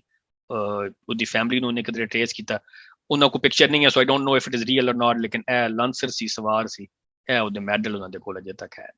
ਸੋ ਇਹ ਕਿੱਥੇ ਗਏ ਕਿੱਥੇ ਮੋਏ। ਤੇ ਇਹ ਸਾਡੇ ਲਾਇਰ ਜਿਹੜੇ ਵੇਖੋ ਕਿੰਨੇ ਸੋਹਣੇ ਲੱਗ ਰਹੇ ਨੇ ਆ ਮੁੰਡੇ, ਹਾਂਜੀ, ਮਹਾਰਾਜਾ ਪ੍ਰਤਾਪ ਸਿੰਘ ਦੇ, ਤੇ ਜੋਧਪੁਰ ਵਾਲਾ ਜਵਾਨ, ਤੇ ਇਹ ਤੁਹਾਡੇ ਪਟਿਆਲੇ ਵਾਲਾ ਖੜਾ ਉੱਥੇ ਫੌਜੀਆਂ ਨੂੰ ਹਿੰਮਤ ਦੇਣ ਵਾਸਤੇ ਵੀ ਤੁਹਾਡੀ ਜੰਗ ਲੜੀ ਜਾਓ। ਇਹ prisoner of war the journey ਹੈ। ਨਸੀਰ ਅੰਜੁਮ ਭੱਟੀ ਸਾਡੀ ਬਹੁਤ ਵੱਡੀ ਸ਼ਾਇਰ ਆ ਪੰਜਾਬੀ ਦੀ, ਉਹਦੀ ਇੱਕ ਲਾਈਨ ਸੀ ਇੱਕ ਨਜ਼ਮ ਵਿੱਚ, ਕਹਿੰਦੀ ਸੀ ਕਿ ਜੰਗ ਮੁੱਕ ਗਈ ਹੈ, ਅਸੀਂ ਹੁਣ ਆਪਣੀਆਂ ਲਾਸ਼ਾਂ ਚੁੱਕ ਲਈਏ, ਕਿ ਹੁਣ ਯਾਰ ਜੰਗ ਮੁੱਕ ਗਈ ਤੇ ਸਾਨੂੰ ਲਾਸ਼ਾਂ ਚੁੱਕ ਲੈਣ ਦਿਓ। ਸੋ ਇਹ ਜਿਹੜੇ ਫੜੇ ਗਏ ਸਨ ਉੱਥੇ ਪ੍ਰਿਜ਼ਨਰ ਆਫ ਵਾਰ, 2 ਕੈਂਪ ਬਣਾਏ ਗਏ ਸਨ ਬਰਲਿਨ ਤੋਂ ਬਾਹਰ, ਵੰਸਡੋਰਫ ਔਰ ਜ਼ੋਸਨ ਦੇ ਵਿੱਚ। ਉੱਥੇ ਹੈ ਇੰਡੀਅਨ ਪ੍ਰਿਜ਼ਨਰ ਆਫ ਵਾਰ ਸਨ ਪ੍ਰਾਇਮਰੀ, ਜਿੱਥੋਂ ਹਿੰਦੁਸਤਾਨ ਨਿਊਜ਼ਪੇਪਰ ਵੀ ਤੁਸੀਂ ਵੇਖਿਆ ਸ਼ੁਰੂ ਹੋਇਆ। ਉਹਦੇ ਵਿੱਚ ਇਹ ਕੁਝ ਤਸਵੀਰਾਂ ਨੇ। ਉਹ ਜਿੰਨਾ ਤੁਸੀਂ ਸਟੱਡੀ ਕਰੋ, ਕਹਿੰਦੇ ਨੇ ਕਿ ਜਦੋਂ ਫੌਜੀ ਹੱਥ ਪੈਰ ਧੋਂਦੇ ਸਨ ਪਾਣੀ ਨਾਲ, ਲੋਟਿਆਂ ਨਾਲ, ਤੇ ਉਹ ਬੜੇ ਇੰਟਰੀਗਡ ਹੁੰਦੇ ਸਨ ਕਿਉਂਕਿ ਉੱਥੇ ਤਾਂ ਕੋਈ ਇਹਦੇ ਹੱਥ ਸ਼ਾਇਦ ਧੋਣ ਦਾ ਰਿਵਾਜ ਨਹੀਂ ਸੀ ਰੋਟੀ ਤੋਂ ਪਹਿਲੇ ਜਾਂ ਕੋਈ ਇਬਾਦਤ ਤੋਂ ਪਹਿਲੇ। ਸੋ ਇਹ ਪੈਰ ਧੋ ਰਿਹਾ ਜਵਾਨ, ਔਰ ਉਹ ਪਿੱਛੇ ਉਹਦਾ ਗਾਰਡ ਖੜਾ, ਪ੍ਰਿਜ਼ਨ ਗਾਰਡ ਜਿਹੜਾ। ਇਹ ਉਹਨਾਂ ਦੀ ਰੇਸ਼ੀਅਲ ਪ੍ਰੋਫਾਈਲਿੰਗ ਵਾਸਤੇ ਜਿਹੜੇ ਉਹਨਾਂ ਦੇ ਰਿਕਾਰਡਸ ਇਕੱਠੇ ਕੀਤੇ ਗਏ ਨੇ, ਉਹਨਾਂ ਦੀ ਵੌਇਸ ਤੇ ਜਿਹੜੀ ਕਿ ਮੈਂ ਕਦ ਵੌਇਸ ਪਲੇ ਕਰਾਂਗਾ, ਇਹ ਉਹ ਨੇ ਜਿਹੜੇ ਕਿ ਵੌਇਸ ਰਿਕਾਰਡਿੰਗ ਹੋ ਰਹੀ ਹੈ। ਉਹਨਾਂ ਦੀ ਰੇਸ਼ੀਅਲ ਪ੍ਰੋਫਾਈਲਿੰਗ ਹੋਈ ਹੈ, ਉਹਨਾਂ ਦੀ ਲਿੰਗੁਇਸਟਿਕ ਪ੍ਰੋਫਾਈਲਿੰਗ ਹੋਈ ਹੈ, ਫਿਰ ਉਹਨਾਂ ਦੇ ਗਰੁੱਪਸ ਬਣਾਏ ਗਏ ਨੇ, ਪੰਜਾਬੀਆਂ ਦੇ, ਗੋਰਖਿਆਂ ਦੇ, ਸੋ ਐਂਡ ਸੋ ਫੋਰਥ। ਇੱਕ ਇਹ ਰਿਕਾਰਡਸ ਅਵੇਲੇਬਲ ਨੇ, ਬਲਕਿ ਬਹੁਤ ਕਮਾਲ ਬੁੱਕ ਹੈ, when the war started we heard of several kings. ਉਹਦੇ ਵਿੱਚ ਇੱਕ CD ਵੀ ਹੈ ਜਿਹਦੇ ਵਿੱਚ ਕੁਝ ਆਡੀਓ ਸੈਂਪਲਸ ਵੀ ਨਾਲ ਅਟੈਚ ਹੋਏ ਨੇ, ਐਂਡ ਇੱਕ ਯੂਨੀਵਰਸਿਟੀ 'ਚ ਪਏ ਨੇ ਜਿਹੜੇ ਬਰਲਿਨ ਵਿੱਚ ਰੱਖੇ ਗਏ ਨੇ। So you can imagine the detailing of racial profiling, linguistic profiling, and even audio samples। ਇਹਨਾਂ ਨੂੰ ਕਹਿੰਦੇ ਸਨ ਬਈ ਇਹ ਮਾਈਕ ਦੇ ਸਾਹਮਣੇ ਖਲੋ ਜਾ, ਜੋ ਦਿਲ ਵਿੱਚ ਆਉਂਦਾ ਤੂੰ ਉਹ ਸੁਣਾਈ ਜਾ, ਆਪਣੀ ਜ਼ਬਾਨ ਹੀ ਸੁਣਾ ਤੂੰ। ਸੋ ਇਹ ਬੇਲਾ ਸਿੰਘ ਦੀ ਕੁਝ ਰਿਕਾਰਡਿੰਗਸ ਨੇ, ਕੁਝ ਮਲ ਸਿੰਘ ਦੀਆਂ ਨੇ। ਇਹ ਪ੍ਰਿਜ਼ਨਰ ਆਫ ਵਾਰ ਬੈਠੇ ਨੇ, ਲੁੱਕ ਐਟ देयर ਫੇਸਿਸ, ਡਿਜੈਕਸ਼ਨ, ਡੈਸਟੀਟਿਊਟ, ਜੋ ਮਰਜ਼ੀ ਨੂੰ ਕਹਿ ਲਓ। ਸੋ ਇਹ ਉੱਥੇ ਜਿਹੜਾ ਬਾਅਦ ਚ ਦਫਨਾਏ ਗਏ ਨੇ ਸਾਰੇ ਪ੍ਰਿਜ਼ਨਰ ਆਫ ਵਾਰ 206 ਜਿਹੜੇ ਨੇ ਉਹ ਇਸ ਗ੍ਰੇਵ ਯਾਰਡ ਵਿੱਚ ਦਫਨਾਏ ਗਏ ਨੇ। ਇਹ ਸਾਡਾ ਇੱਕ ਦੋਸਤ ਗਏ ਸੀ ਉੱਥੇ ਪੋਸਟ ਡਾਕ ਕਰਨ, ਉਹਨੇ ਇਹ ਤਸਵੀਰਾਂ ਲਈਆਂ ਨੇ ਅਲੀ ਰਜ਼ਾ ਨੇ। So thanks to him for sharing. ਅੱਛਾ, ਇਹਦੇ ਵਿੱਚ ਜਦੋਂ ਮੈਂ ਸਰਚ ਕਰ ਰਿਹਾ ਸੀ, ਦੀ ਵੈਬਸਾਈਟ ਵੀ ਹੈ, ਉਹਦੇ ਵਿੱਚ ਤੇ ਮੈਨੂੰ ਇੱਕ ਮੈਂ ਵੇਖਿਆ ਕਿ ਭਈ ਇਹ 206 ਬੰਦੇ ਜਿਹੜੇ ਇੱਥੇ ਦਫਨ ਹੋਏ ਨੇ ਉਹਦੇ ਵਿੱਚੋਂ ਕਿੱਥੇ ਕਿਹੜੇ ਇਲਾਕੇ ਦੇ ਬੰਦੇ ਨੇ, ਤੇ ਮੈਨੂੰ ਖੁਸ਼ਾਬ ਦਾ ਇੱਕ ਬੰਦਾ ਐਸੇ ਲੱਭ ਗਿਆ, ਮੁਹੰਮਦ ਯਾਰ ਖੁਸ਼ਾਬ ਸ਼ਾਹਪੁਰ ਪੰਜਾਬ। ਉਹਦੀ ਕਬਰ ਵੀ ਉੱਥੇ ਹੈ, ਤੁਸੀਂ ਸਾਈਨ ਵੇਖ ਸਕਦੇ ਹੋ। ਇਹਦੇ ਘਰ ਵਾਲੇ ਨੂੰ ਵੀ ਨਹੀਂ ਪਤਾ ਹੋਣਾ ਕਿ ਕਿੱਥੇ ਮੋਇਆ, ਕਿਵੇਂ ਮੋਇਆ, ਕਿੱਥੇ ਉਹ ਦਫਨ ਹੈ, ਕੌਣ ਬਰਲਨ ਜਾ ਕੇ ਕਿਸੇ ਨੇ ਕਬਰ ਦੇ ਉੱਤੇ ਫਾਤਿਹਾ ਪੜ੍ਹਨੀ ਹੈ ਜਾਂ ਉਹਨੂੰ ਰੋਣਾ ਜਾ ਕੇ ਜਾਂ ਵੈਨ ਕਰਨਾ ਹੈ। So that was the scale of destitute, ਔਰ ਜਿਹੜੀ ਡਿਸਟਰਕਸ਼ਨ ਔਰ ਜਿਹੜੀ ਇਮੋਸ਼ਨਲ ਟੌਰਚਰ ਹੈ ਸੀ ਜਾਂ ਗਰੀਫ ਹੈ ਸੀ, ਉਹ ਤੁਸੀਂ ਇਹ ਵੇਖ ਲਓ। ਜਿਹੜਾ ਬੰਦਾ ਪਿੱਛੇ ਖਾਤੇ 'ਚ ਵੀ ਕਹਿ ਰਿਹਾ ਕਿ ਮੈਂ ਜਦੋਂ ਮਰਨਾ ਤੇ ਮੇਰੇ ਨਾਲ ਤੇ ਆਪਣਾ ਹੋਣਾ ਹੀ ਕੋਈ ਨਹੀਂ। ਸੋ ਇਹ ਫੋਕਲੋਰ ਜਿਹੜੀ ਲਿਖੀ ਗਈ ਹੈ ਜੀ, ਉਹਦੀ ਫੋਕਲੋਰ ਹੈ ਜਿਹੜੀ ਕੁਝ ਸਨਿਪਟਸ ਮੈਂ ਲਏ ਨੇ ਕਿ ਕਿਵੇਂ ਰਿਐਕਟ ਕੀਤਾ ਪਿੱਛੇ ਜਿਹੜੀ ਫੋਕਸ ਨੇ ਸਾਡੀ ਨੇ ਇਸ ਸਾਰੀ ਰਿਕਰੂਟਮੈਂਟ ਨੂੰ, ਇਸ ਸਾਰੀ ਭਰਤੀ ਨੂੰ। ਤੇ ਉਹ ਸੁੱਤਾ ਉੱਠਿਆ ਮਕਈ ਕੋਲੋਂ, ਰੱਬ ਕਰੇ ਲਾਮ ਤਰੁੱਟੇ ਮੁੜ ਆਵੇ ਬੰਬਈ ਕੋਲੋਂ। ਬੰਬਈ ਚੋਂ ਸੇਲ ਹੁੰਦੇ ਸਨ। ਸੋ ਉਹ ਕਹਿ ਰਹੇ ਨੇ ਕਿ ਮੁੰਬਈ ਇੱਥੇ ਐਵੇਂ ਮਕਈ ਸੁੱਤਾ ਪਿਆ ਸੀ। ਮੈਨੂੰ ਆਪਣੇ ਪੜਦਾਦੇ ਦੀ ਵੀ ਸਟੋਰੀ ਸੁਣਾਉਂਦੇ ਨੇ ਕਿ ਉਹ ਤੇ ਕਿਧਰੇ ਚਕਵਾਲ ਗਿਆ ਸੀ, ਉੱਥੇ ਭਰਤੀ ਹੋ ਰਹੀ ਸੀ, ਉਹ ਜਵਾਨ ਵੀ ਖਲੋ ਗਿਆ ਤੇ ਉੱਥੇ ਭਰਤੀ ਹੋ ਗਿਆ ਤੇ ਹਫ਼ਤੇ ਬਾਅਦ ਟੁਰ ਗਿਆ ਜੰਗ ਦੇ ਉੱਤੇ। ਸੋ ਇਤਨੀ ਸਡਨ ਰਿਕਰੂਟਮੈਂਟ ਸੀ। ਇੱਕ ਹੋਰ ਲੈਟਰ ਤੁਸੀਂ ਵੇਖੋਗੇ ਕਿ ਉਹ ਲਿਖ ਰਿਹਾ ਕਿ ਯਾਰ ਇੱਥੇ ਹਰ ਬੰਦਾ ਰਿਕਰੂਟਮੈਂਟ ਦੀ ਗੱਲ ਕਰ ਰਿਹਾ, ਜਿਸ ਬੰਦੇ ਨੂੰ ਮਿਲੋ ਉਹ ਤੇ ਭਰਤੀ ਕਰਨ ਦੇ ਚੱਕਰ 'ਚ, ਕਿਉਂਕਿ ਉਹਦੇ ਜ਼ਮੀਨਾਂ ਲੱਭ ਰਹੀਆਂ ਸੀ। ਸੋ ਜੱਲਾ ਸਾਵੀ ਜੰਗੀ ਏ, ਹਾਕਮ ਅੱਜ ਫਰੰਗੀ ਏ, ਢਾਡੀ ਹੱਥ ਨੀ ਤੰਗੀ ਏ, ਕਿਹੜੇ ਪਾਸੇ ਜਾਵਾਂ ਭੋਲੀ ਪਈ ਖਾਵਾਂ। ਮੈਂ ਵੀਡਸ ਖਾ ਰਹੀ ਹਾਂ। ਇਹ ਕੀ ਹਾਲਤ ਹੋ ਗਈ, ਕਿਉਂਕਿ ਉਹਦੇ ਨਾਲ ਜੋ ਹਾਲਾਤ ਹੋਏ ਸਨ ਵਾਰ ਲੋਨਸ ਤੋਂ ਨਾਲ, ਪੰਜਾਬ ਵਿੱਚ ਫੇਮਾਈਨ ਵੀ ਬੜਾ ਸੀ, ਉੱਥੇ ਬਾਰਿਸ਼ਾਂ ਵੀ ਨਹੀਂ ਹੋਈਆਂ ਉਹਨਾਂ ਸਾਲਾਂ ਦੇ ਵਿੱਚ। ਸੋ ਬੜੇ ਬੁਰੇ ਹਾਲਾਤ ਸਨ ਈਵਨ ਇਕਨੋਮਿਕਲੀ ਪੰਜਾਬ ਦੇ।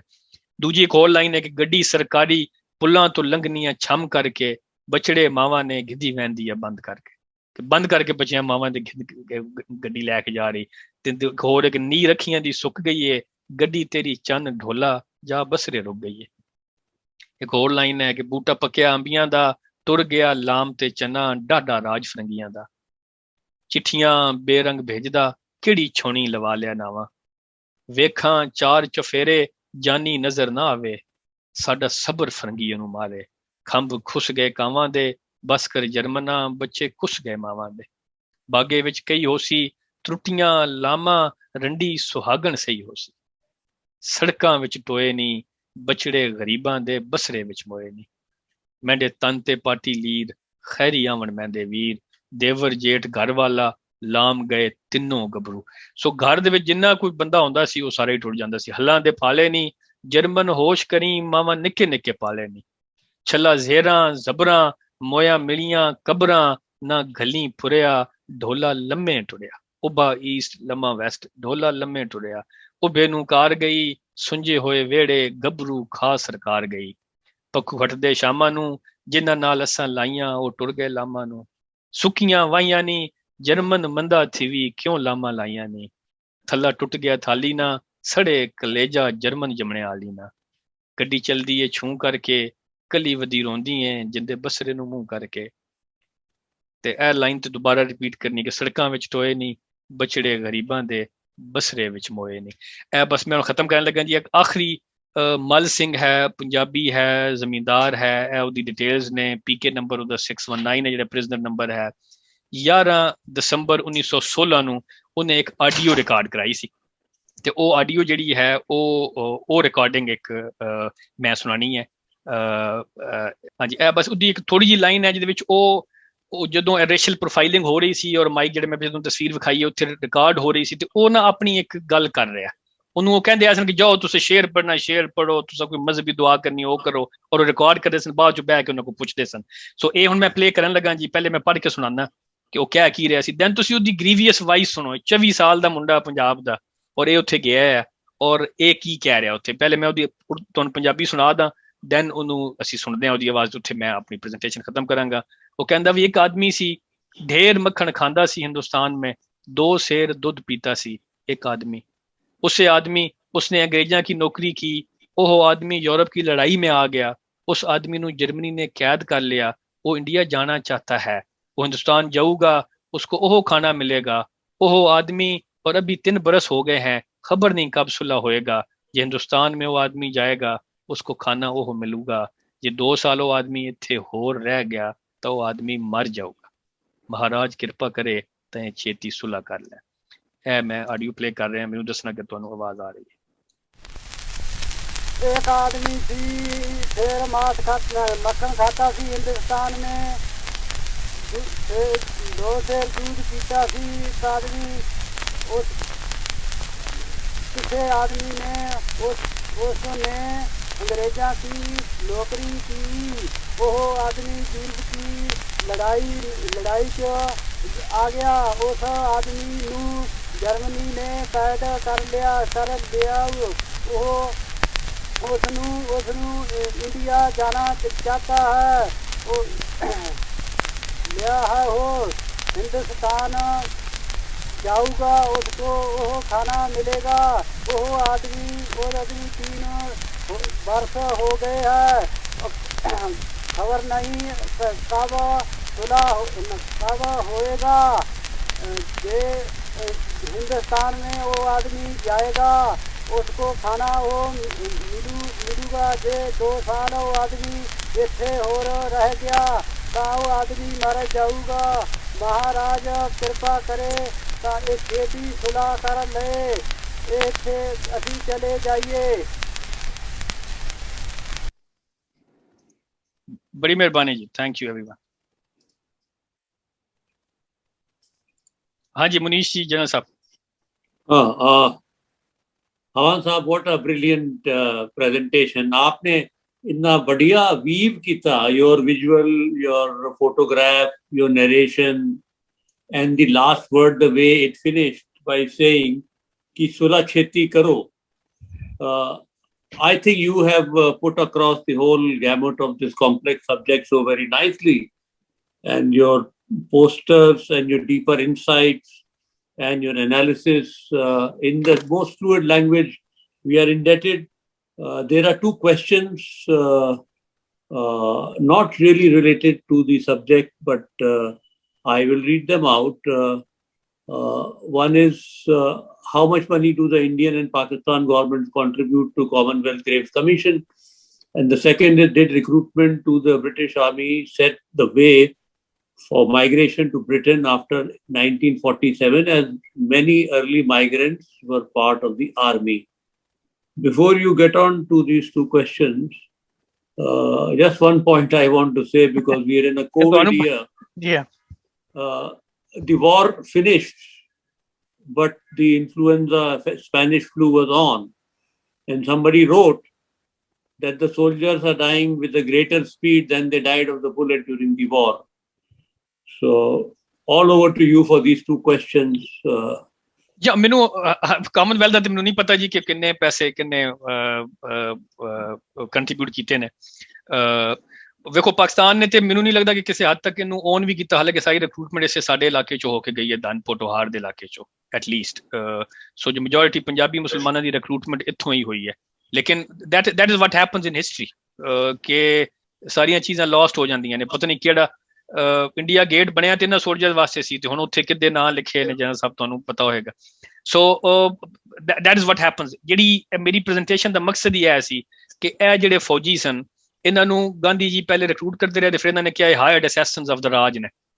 ਸੋ ਘਰੋਂ ਇਹਨਾਂ ਨੂੰ ਆਪ ਭੇਜਦੇ ਸਨ ਉਹ ਪੈਸੇ ਕਮਾਉਣ ਵਾਸਤੇ ਕਿ ਜਾਓ ਸਾਨੂੰ 50 ਰੁਪਏ ਬੋਨਸ ਵੀ ਲੱਭੇਗਾ, ਤੇ ਫੌਜਾਂ ਤੇ ਜਾਓ ਇਕੱਲੇ ਫਿਰੀ ਜਾ ਰਹੇ ਹੋ ਇੱਥੇ। ਤੇ ਬਾਅਦ ਚ ਫੋਕਲੋਰ ਲਿਖਦੇ ਸਨ ਤੇ ਰੋਂਦੇ ਸਨ ਉਹਨਾਂ ਨੂੰ ਕਿ ਕਿੱਥੇ ਟੁਰ ਗਏ, ਹੁਣ ਵਾਪਸ ਹੀ ਨਹੀਂ ਆ ਰਹੇ। ਸੋ these guys were caught in between 2 extremes. ਇੱਕ ਪਾਸੇ ਐਂਟੀ ਨੈਸ਼ਨਲ ਨੇ, ਇੱਕ ਪਾਸੇ ਇਹ ਲਾਇਲ ਨੇ ਸਰਕਾਰ ਦੇ, ਔਰ ਦੂਜੇ ਪਾਸੇ ਘਰ ਵਾਲੇ ਵੀ ਬਾਅਦ ਚ ਰੋਂਦੇ ਨੇ ਤੇ ਪਹਿਲੇ ਗਲਦੇ ਨੇ, ਜਾਓ ਫੌਜਾਂ ਜਾਓ ਭਾਈ ਜੀ, ਨੌਕਰੀਆਂ ਕਰੋ, ਪੈਸੇ ਕਮਾ ਕੇ ਲਿਆਓ। ਸੋ ਮੇਰਾ ਇਹ ਸਾਰੇ, ਕਿਉਂਕਿ ਮੈਂ ਉਸ ਇਲਾਕੇ ਤੋਂ ਹਾਂ ਜਿੱਥੇ ਹੁਣ ਵੀ ਫੌਜੀ ਭਰਤੀ ਸਭ ਤੋਂ ਜ਼ਿਆਦਾ ਹੁੰਦੀ ਹੈ। ਸੋ ਇਹ ਮੇਨ ਮਕਸਦ ਇਹ ਸੀ ਕਿ officer class is different and the spice soldier ਜਿਹੜੀ ਬਲਕ ਰਿਕਰੂਟਮੈਂਟ ਹੋਈ ਹੈ, ਜਿਹੜੀ ਬਲਕ ਮਰੇ ਨੇ, ਉਹ ਡਿਫਰੈਂਟ ਨੇ। ਸੋ ਆਈ ਡੋਂਟ ਨੋ ਕਿ ਕਾਮਨਵੈਲਥ ਵਿੱਚ ਕਿੰਨਾ ਕੰਟਰੀਬਿਊਟ ਕੀਤਾ, neither do I want to know, ਕਿਉਂਕਿ ਮੇਰਾ ਸਬਜੈਕਟ ਜਿਹੜਾ ਉਹ ਇਹਨਾਂ ਦੀ ਹਿਊਮਨਾਈਜੇਸ਼ਨ ਆਫ ਦੀਜ਼ ਸੋਲਜਰਸ, ਇਹਨਾਂ ਸਿਪਾਹੀਆਂ ਦੀ, ਕਿ ਇਹ ਹਿਊਮਨ ਸਨ। ਇਹਨਾਂ ਨੂੰ ਘਰ ਵਾਲਿਆਂ ਨੇ ਵੀ ਪੁਸ਼ ਕਰਕੇ ਭੇਜਿਆ। ਮੈਂ ਕਿਹਾ ਮੁਹੰਮਦ ਸ਼ਰੀਫ ਸਾਡੇ ਨਾਲ ਦੇ ਪਿੰਡ ਦਾ, ਔਰ ਉਹ ਵਾਰ ਸਰਵਿਸਿਜ਼ ਹਰ ਡਿਸਟ੍ਰਿਕਟ ਦੀਆਂ ਲਿਖੀਆਂ ਗਈਆਂ ਨੇ, ਉਹ 11 ਮੁੰਡੇ ਸਨ ਉਹਦੇ 11 ਭਰਤੀ ਕਰਾ ਕੇ ਜਵਾਨ ਨੇ ਗੱਲ ਦਿੱਤੇ ਸਨ 11 ਰੁਪਏ ਇੰਟੂ 11 ਤੁਸੀਂ ਵੇਖੋ ਕਿੰਨੇ ਪੈਸੇ ਉਹਨੂੰ ਆਉਂਦੇ ਹੋਣੇ ਨੇ ਹਰ ਮਹੀਨੇ ਦੇ so it's that was my main subject humanisation ਔਰ ਉਹਦੇ ਵਿੱਚ ਸਾਰੇ ਜਿਹੜੀ ਉਹ ਰਿਲੇਟਡ ਸਨ ਤੇ ਸੈਕੰਡ ਕੁਐਸਚਨ ਕੀ ਸੀ ਜੀ ਕਿ ਪਾਰਟੀਸ਼ਨ ਦੇ ਰਿਲੇਟਡ ਸੀ ਕੋਈ The question was that the reason that people went to the war that many army men migrated to Britain?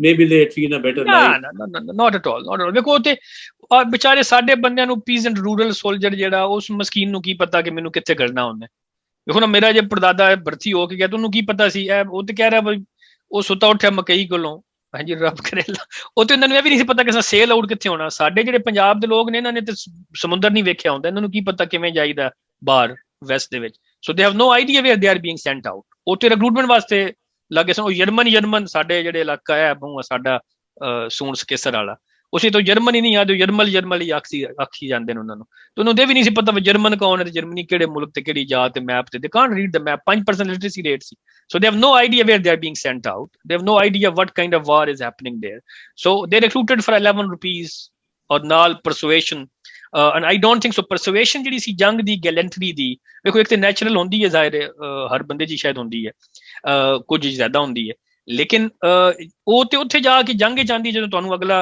ਕੁੱਟਣ ਲੱਗਦਾ ਤੇ ਤੁਸੀਂ ਕਹਿੰਦੇ ਮੈਂ ਵੀ ਕੁੱਟਣਾ ਜਦੋਂ ਤੁਸੀਂ ਰਿਕਰੂਟ ਹੋ ਕੇ ਜਾ ਰਹੇ ਹੋ ਤੇ ਉਦੋਂ ਤੇ ਤੁਸੀਂ ਇਹ ਰਾਜ ਕਰਾ ਰਹੇ ਹੋ ਕਿ ਮੈਨੂੰ ਪਰਸਨਲ ਪ੍ਰਿਵਿਲੇजेस ਕੀ ਮਿਲਣਗੇ ਮੈਂ ਕੀ ਕਰਨ ਜਾ ਰਿਹਾ ਉੱਥੇ ਬਟ ਪਾਰਟੀਸ਼ਨ ਵਿੱਚ ਇੱਕ ਨੈਗੇਟਿਵ ਰੋਲ ਜ਼ਰੂਰ ਸੀ ਕਿ ਜਿਹੜੇ ਫੌਜ ਦੇ ਤੇ ਬ੍ਰਿਟਿਸ਼ ਆਰਮੀ ਦੇ ਰਿਕਰੂਟ ਸਨ ਪੰਜਾਬੀ ਉਹਨਾਂ ਕੋਲ ਅਸਲੇ ਵੀ ਸਨ ਤੇ ਉਹ ਮਾਰਨ ਵਿੱਚ ਵੀ ਅੱਗੇ ਸਨ ਸੋ ਇਹ ਜਿਹੜੀ ਰਿਕਰੂਟਮੈਂਟ ਹੋਈ ਹੈ ਜਿਹੜੀ ਮਿਲਟਰਾਈਜੇਸ਼ਨ ਹੋਈ ਹੈ ਪੰਜਾਬ ਦੀ ਵਿਦ ਆਰਮਸ ਐਂਡ ਐਮੂਨੀਸ਼ਨ ਉਹਨੇ ਕਿਲਿੰਗ ਵਿੱਚ ਬਹੁਤ ਰੋਲ ਪਲੇ ਕੀਤਾ ਕਿ ਤੁਸੀਂ ਆਪ ਵੇਖ ਲਓਗੇ ਪਿੰਡੀ ਵੇਖ ਲਓ ਜਿਹੜੇ ਇਲਾਕਿਆਂ ਦੇ ਵਿੱਚ ਜ਼ਿਆਦਾ ਐਕਸ ਫੌਜੀ ਜ਼ਿਆਦਾ ਸਨ ਹਿੰਦੂ ਤੇ ਸਿੱਖ ਤੇ ਮੁਸਲਮਾਨ ਉਹਨਾਂ ਨੇ ਇੱਕ ਦੂਜੇ ਨੂੰ ਰੱਜ ਕੇ ਵੱਢਿਆ ਸੋ ਇਹਦਾ ਇੱਕ ਹੋਰ ਰੋਲ ਜ਼ਰੂਰ ਹੈ ਸੀ ਕਿ ਟ੍ਰੇਨਡ ਸਨ ਤੇ ਬਹਿ ਕੇ ਮਾਰਨ ਵਿੱਚ ਬੜੇ ਤਰੀਕੇ ਸਨ ਤੇ ਹੌਟ ਹੈਡਡ ਵੀ ਸਨ ਜੀ please So before I hand over to Munish, 1857 to 1911, from 7 rupees to 11 rupees, that showed how the GDP of Great India was growing. So obviously things were wrong. Munish, all yours for summing up. Thank you, sir. Mahmood साहब, ये journey जिन्नी फैसीनेटिंग रही उन्नी emotional भी रही ਅਸੀਂ ਅਕਸਰ ਗੱਲ ਕਰਦੇ ਰਹੇ ਪਹਿਲਾਂ ਵੀ ਅਸੀਂ ਜ਼ਿਕਰ ਕੀਤਾ ਸੀਗਾ ਕਿ ਵਰਲਡ ਵਾਰ 1 ਦੇ ਸੋਲਜਰਸ ਨੂੰ ਪੂਰੀ ਦੁਨੀਆ ਵਿੱਚ ਪੰਜਾਬੀਆਂ ਨੂੰ ਜਿੱਥੇ ਮਾਨ ਸਨਮਾਨ ਮਿਲਿਆ ਇਸ ਸੈਨੇਟਰੀ ਈਅਰ ਦੇ ਵਿੱਚ ਪਰ ਪੰਜਾਬ ਦੇ ਵਿੱਚ ਉਹਨਾਂ ਦੇ ਬਾਰੇ ਕੋਈ ਗੱਲ ਨਹੀਂ ਹੋਈ ਤੇ ਅੱਜ ਦੇ ਇਸ ਲੈਕਚਰ ਦੇ ਨਾਲ ਅਸੀਂ ਮਾਝਾ ਹਾਊਸ ਵੱਲੋਂ ਉਹਨਾਂ ਸੋਲਜਰਸ ਨੂੰ ਟ੍ਰਿਬਿਊਟ ਦੇ ਰਹੇ ਹਾਂ ਜਿਹੜੇ ਕਹਿੰਦੇ ਸਨ ਕਿ ਅਸੀਂ ਇੱਥੇ ਮਰ ਜਾਣਾ ਸਾਨੂੰ ਪਿੱਛੇ ਕੌਣ ਯਾਦ ਕਰੇਗਾ ਸੋ ਬਹੁਤ ਬਹੁਤ ਤੁਹਾਡਾ ਧੰਨਵਾਦ ਕਿ ਤੁਸੀਂ ਬਹੁਤ ਹੀ ਵਧੀਆ ਪ੍ਰੈਜੈਂਟੇਸ਼ਨ ਦਿੱਤੀ ਤੇ ਸਾਨੂੰ ਬਹੁਤ ਜ਼ਿਆਦਾ ਐਨਲਾਈਟਨਡ ਕੀਤਾ presentation was really brilliant and amazing and as you explained there is actually a sense of despondency and sadness when you see the young people literally going for these wars never coming back it's a war they didn't want to fight it was not their war and you die on a foreign soil you know that your loved ones will never be able to come see your grave you are unremembered mostly forgotten I don't know what else can be darker and more horrible than that because the least that the soldier wants when he gives up his life for his country is for his country to remember and for his people to know what happened to him and where he lies now so if even that is not given that kind of you're forgotten even in that death that I think is the most horrible thing that can happen and the most degrading thing that can happen I was also reading this book on Dunkirk actually recently similar sort of forgetting because you've just not acknowledged what the Indians have done or the larger Hindustan as it was at that point so yeah thank you very much it was an extremely touching presentation and you covered everything from including their letters and these photos and the food that man is eating and as you rightly mentioned the look on his face amazing thank you very very much for that बहुत शुक्रिया जी thank you everyone बहुत शुक्रिया yes sir Munish thank you ji thank you one sir रब रखा जी